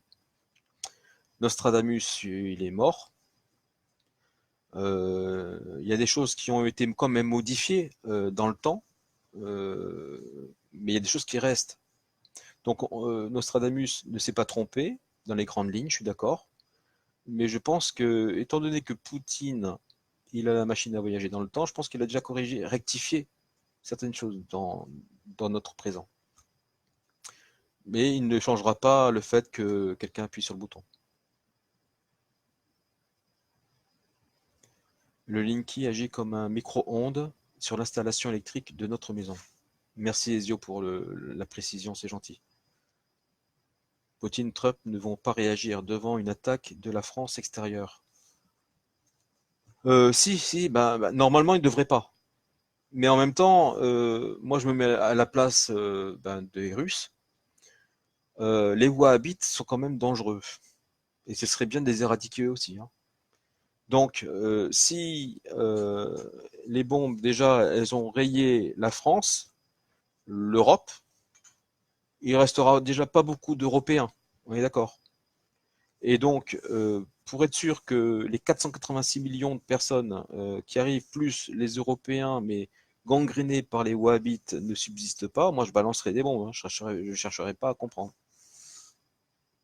Sans compter que je viserai également les points stratégiques comme l'Australie, où il y a le bunker à Rothschild.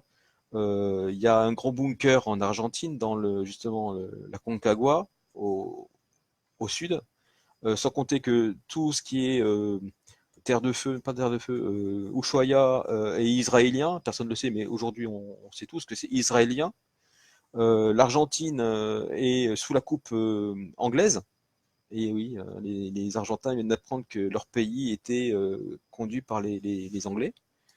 Euh, C'est non, il est obligé de frapper quelque part, hein.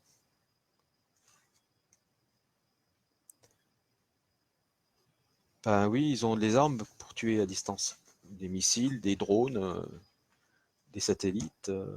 Ne serait-ce que si tu vois bien en Californie ce qu'il y a comme et même en Alaska lorsqu'ils découpent au laser les icebergs et donc aux États-Unis ils sont en train de brûler chaque maison, chaque voiture vraiment précisément.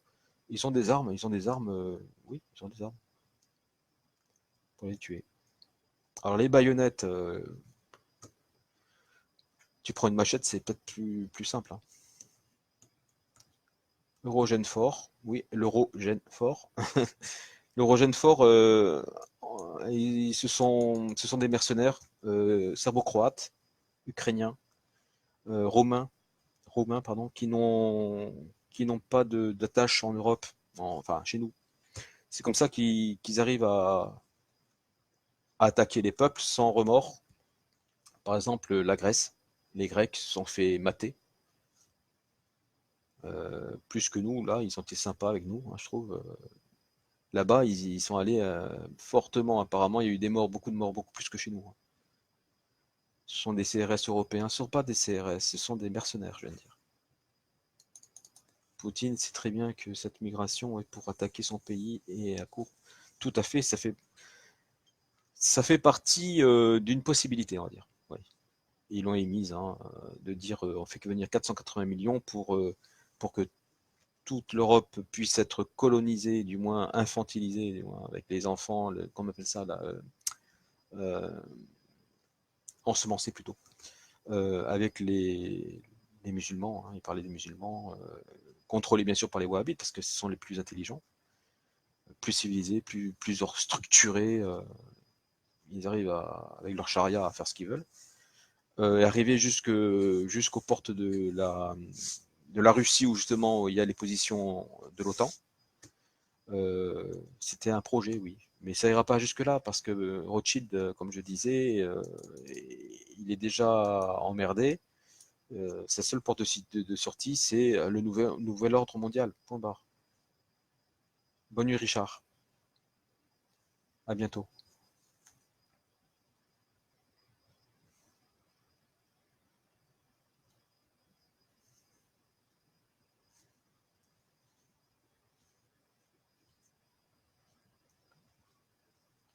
Bonne nuit, Moni.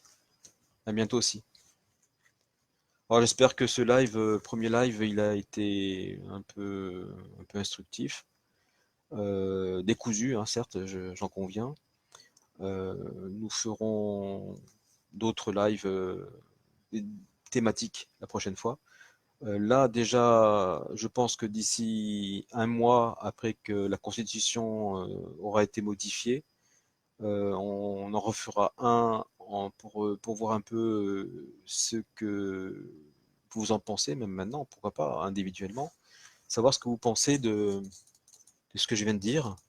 C'est important d'avoir un feedback, un retour de votre part. Euh, Parce que je suis pas tout seul.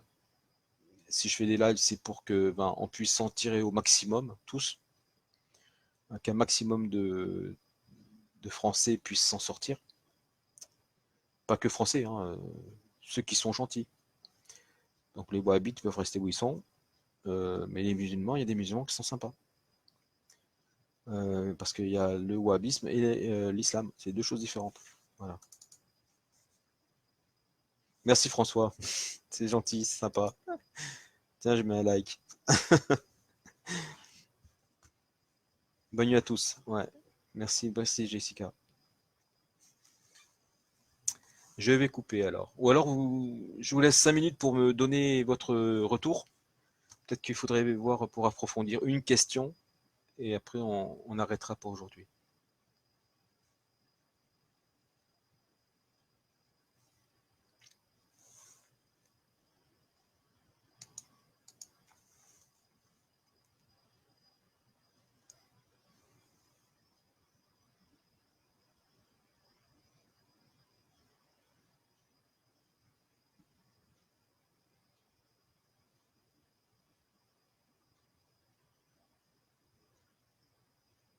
Pas de questions?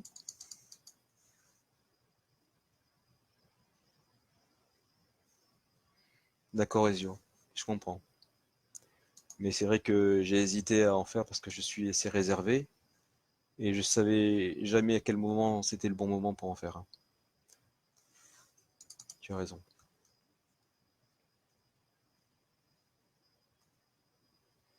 Nicolas, tu avais raison. Ça doit te faire plaisir hein, que je le dise.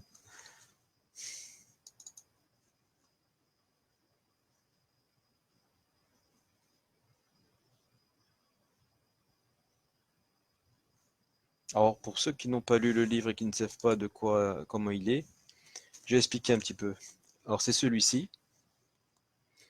Et ce que vous avez devant, regardez bien, c'est un visage d'humanoïde. On appelle ça un hybride reptilien.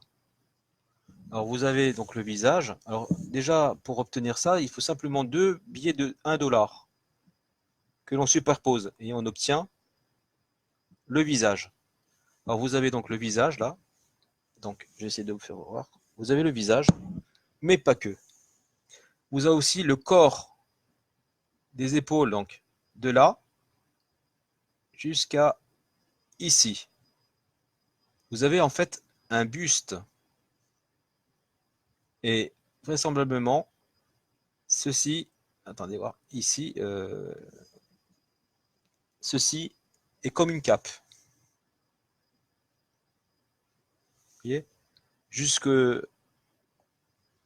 branche d'olivier, on dirait, ou comme César, là, du laurier. C'est son buste. Il est possible que Mammon ressemble à ça, en fait.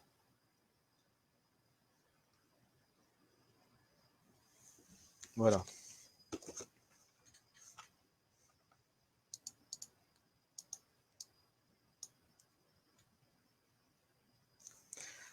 Alors, l'Alliance et les arrestations de la cabale. 65 000 sous scellés. Très bien. Tu es bien informé. Oui. Alors maintenant, la question est si je divulgue des choses, est-ce que ça va pas être contre l'Alliance? C'est pour ça que je ne parle pas trop en ce moment. Parce que, parce que j'espère qu'ils vont gagner de leur côté. Voilà. Il n'est pas impossible que, bon, ils puissent pas arrêter les bombes, ça c'est sûr, j'en suis même persuadé, sinon ils s'y seraient pris autrement, mais qu'ils appuient pour après une nouvelle ordre mondiale, et c'est peut-être à ce moment-là qu'il tombera. Donc, je vais rien dire dessus pour qu'ils travaillent sereinement, en attendant de voir ce qui va se passer dans le monde entier. Comme tu dis, 65 000 scellés, sous-scellés. Déjà 61 000 personnes qui ont été arrêtées dans la nuit du 11 au 12 décembre. Novembre, pardon, c'était le mois de novembre. Ça fait beaucoup de monde. On sait maintenant que Carlos Ghosn devait faire partie de la cabale.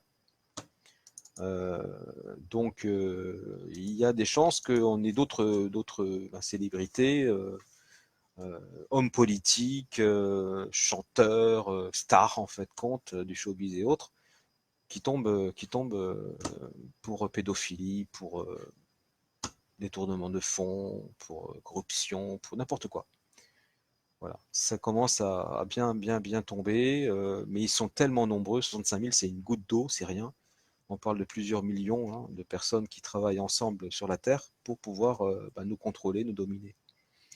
En France, admettons, dans les chiffres officiels, il y a 30 millions de musulmans, 11 millions sont wahhabites déjà. Et wahhabisme est égal Daesh. Daesh, ISIS, Al-Qaïda, ce que vous voulez. Voilà. Donc ils sont déjà 11 millions. C'est une armée de 11 millions de personnes autour de l'Elysée, imaginez.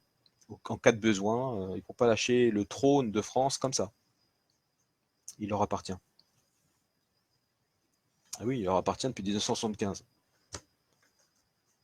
Faut faire vite. En fait, on n'a plus que 7 mois pour déménager, partir où on veut, s'organiser pour dans 7 mois lorsque ça pètera. Et vous savez que j'ai attendu longtemps avant de de décider de vous dire quoi que ce soit là-dessus. Mais comme je vois que ça se profile comme ça, je préfère le dire et avertir. Vaut mieux avertir et donner une chance peut-être aux gens. Même si je me trompe, je m'en fous. Il vaut quand même le faire. C'est pas une question de panique ou quoi que ce soit. On est tous adultes. On n'a pas besoin de paniquer. On doit se dire il est possible que, avec tous les éléments qu'on a et les informations qu'on a et que j'ai, euh, je vous dis, ben, soit il y a un miracle, et on botte les fesses à tout le monde, mais il n'y aura pas ce miracle-là. Ou alors, comme je pense, il vaut mieux assurer l'après. Et après, c'est faire des rations, donc des provisions, partir déjà où on est, se réfugier dans un endroit qui ne sera pas atomisé, et où les hordes qui seront encore en vie ne puissent pas vous découper non plus, parce qu'une fois que la terre est rasée, il n'y a plus rien pour manger. Donc Walking Dead, voilà. Concernant Air du crash de Roswell, ah oui, que tu peux te retrouver sur MDT TV ou par écrit. Je sais pas si tu t'es informé, mais le gris dévoile une chronologie assez lointaine de notre planète sur Moïse. Guerre stellaire, ancien empire, base lunaire, etc. Déforme-t-il des choses? Car c'est une sacrée histoire. Alors, les gris, parce que je me suis informé, hein, je veux savoir ce que c'est, d'où ils viennent, si ils existent ou pas. Bon, moi, je peux vous dire que ça existe, hein. Je ne vous dirai pas comment je le sais, mais je vous garantis que ça existe. Ensuite, ce sont des drones. Donc, ils sont contrôlés par une intelligence artificielle. Ben, il y a deux catégories, il y a les petits gris et les grands gris. Les grands gris sont des techniciens, et les autres sont les drones. Donc, intelligence artificielle. Voilà. Qui raconte chronologie lointaine, etc. Oui, ce sont des civilisations qui, pourquoi pas, ont des millions d'années, voire des milliards d'années. La NASA a fait une typologie des civilisations avancées, avec type 0, 1, 2, 3, 4, etc. C'est pour ça qu'il y a même un film qui s'appelle Rencontre du troisième type. Alors, à savoir que type 0, c'est ben, le gars, il arrive à manger des racines et à chasser, à manger. Donc type 0, les humains. Type 1, ils arrivent à maîtriser et à utiliser l'énergie de la Terre. Ça, ce sont les Khazarians sionistes. Mais avec l'évolution que les... Bon, je vais en parler, ils sont peut-être limite niveau 2 maintenant, mais encore. Au moins type 1. C'est-à-dire que sur la Terre, ils arrivent à capter l'énergie et à la rediriger où ils veulent pour l'utiliser. Alors cette énergie, ça peut être vibratoire. Euh, C'est-à-dire des pyramides, une ceinture de pyramides autour de la Terre. Je pense que vous voyez de quoi je veux parler. Donc il s'agit en fait d'une sphère de Dyson, mais terrestre. Ensuite, vous avez la topologie de la civilisation avancée de type 2. Là, on part un peu plus loin dans l'espace et on arrive à maîtriser et utiliser l'énergie de toutes les planètes et du Soleil, de tous les systèmes solaires. Donc type 2. Ce sont les hybrides reptiliens, les Kra, les gris, justement, certainement les Pléiadiens. Donc c'est de niveau 2. Ils ne font pas tous la même chose, attention. Ils sont de type 2 par rapport à l'avancée technologique et culturelle qu'ils ont. Donc social également. Donc le mode social. Ils ont, ils ont évolué différemment, mais ils se valent tous. La chose, c'est que il y a apparemment une civilisation de type 3 que la NASA a rencontrée et c'est la seule qui existerait et celle-ci, elle utiliserait, alors maîtriserait et utiliserait l'énergie de toute une galaxie. Et il y en a une que j'appellerais type 4 qui utiliserait l'énergie de tous les univers confondus. Voilà. Euh, donc,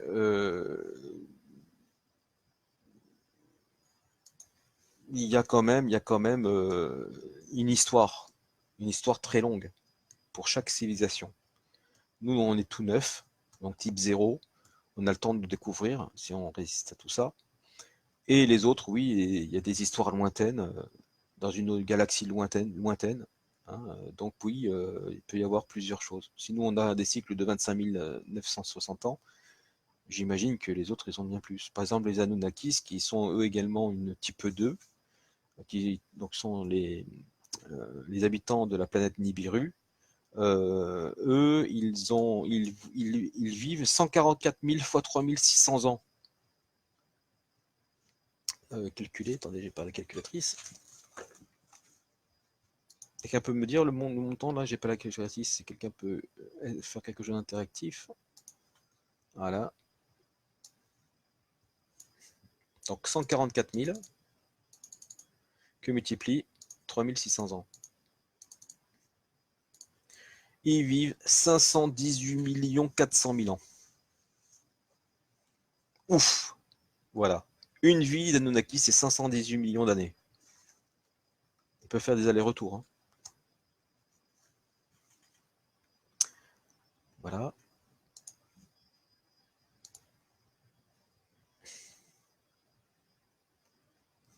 D'autres questions? Les Anunnaki sont quel type? Type 2, oui.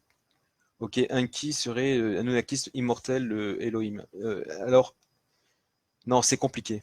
Les Elohim, c'est autre chose. Euh, il y a ce qu'on appelle les rois célestes.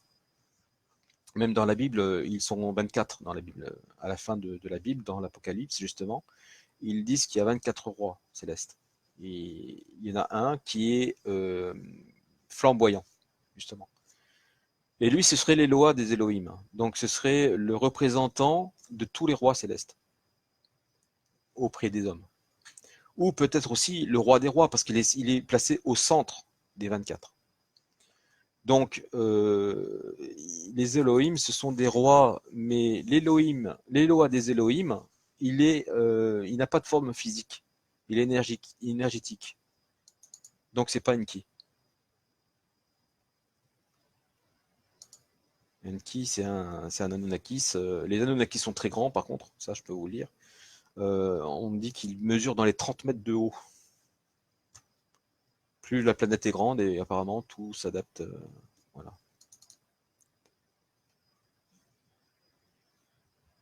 C'est des recherches, tout ça. Hein.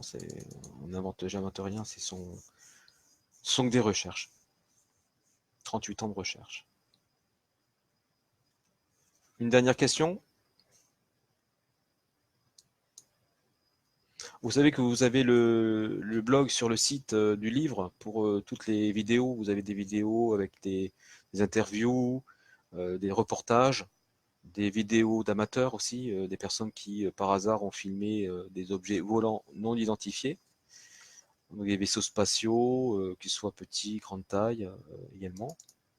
Des phénomènes comme par exemple des portails interdimensionnels qui s'ouvrent dans le ciel, des portes des étoiles dans le ciel en Russie.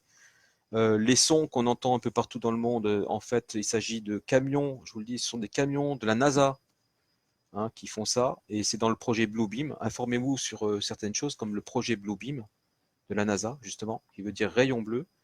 En Norvège, ce rayon bleu est apparu dans les années 2016, il me semble.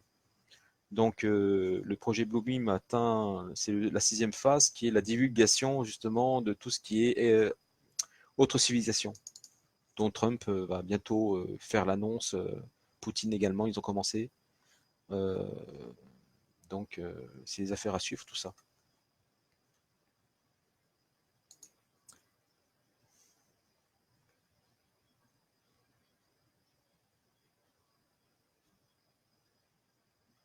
Oui, bah, il va y avoir d'autres manifestations. J'ai d'autres questions. Hein. Oui, il va y avoir des manifestations, mais tant que les gens resteront sagement tranquilles face au CRS, ils vont avoir des problèmes. Hein.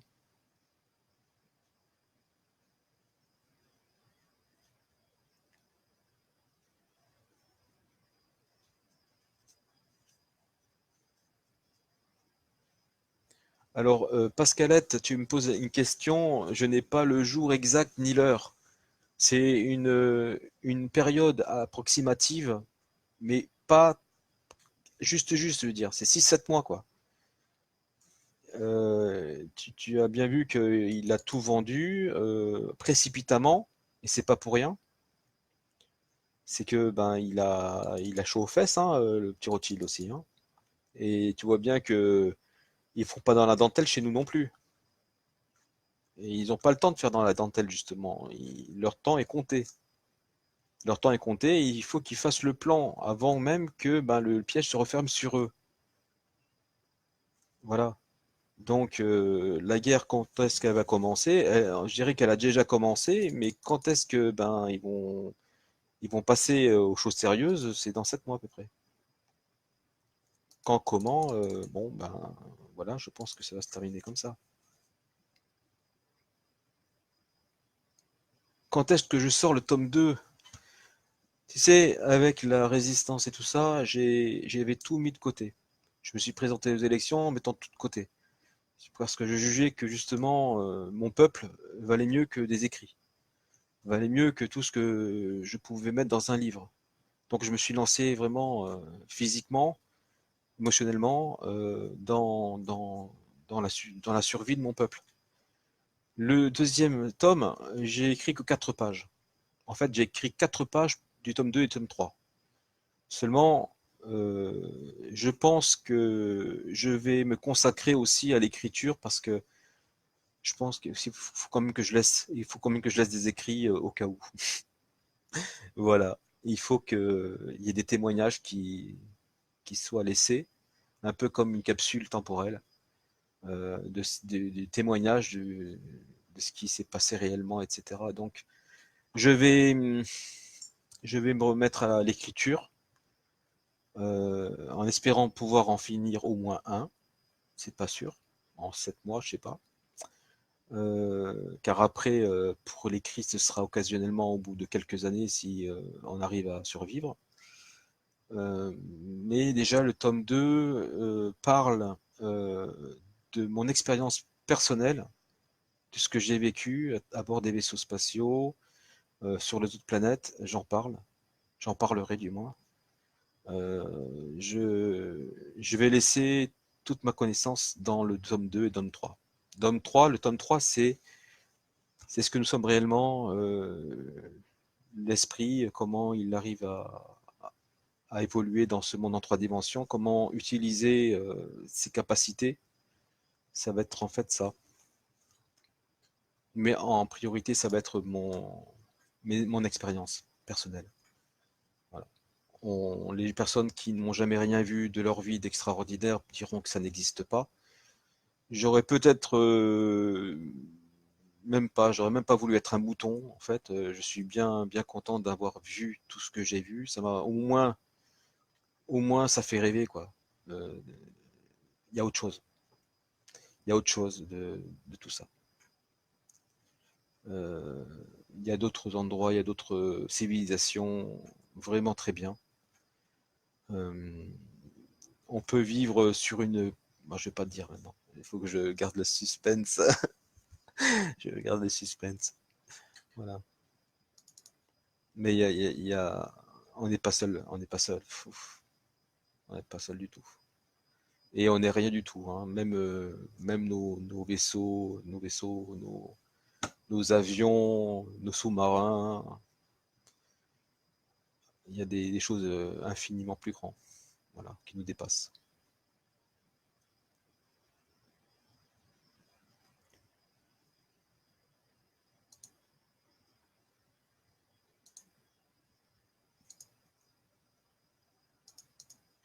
Tu es tout seul, Joe? Il n'y a plus personne? Ok. Bien, je vous souhaite à tous une bonne soirée, une bonne fin de nuit et à la bientôt alors, hein. À bientôt, à la prochaine. Ciao.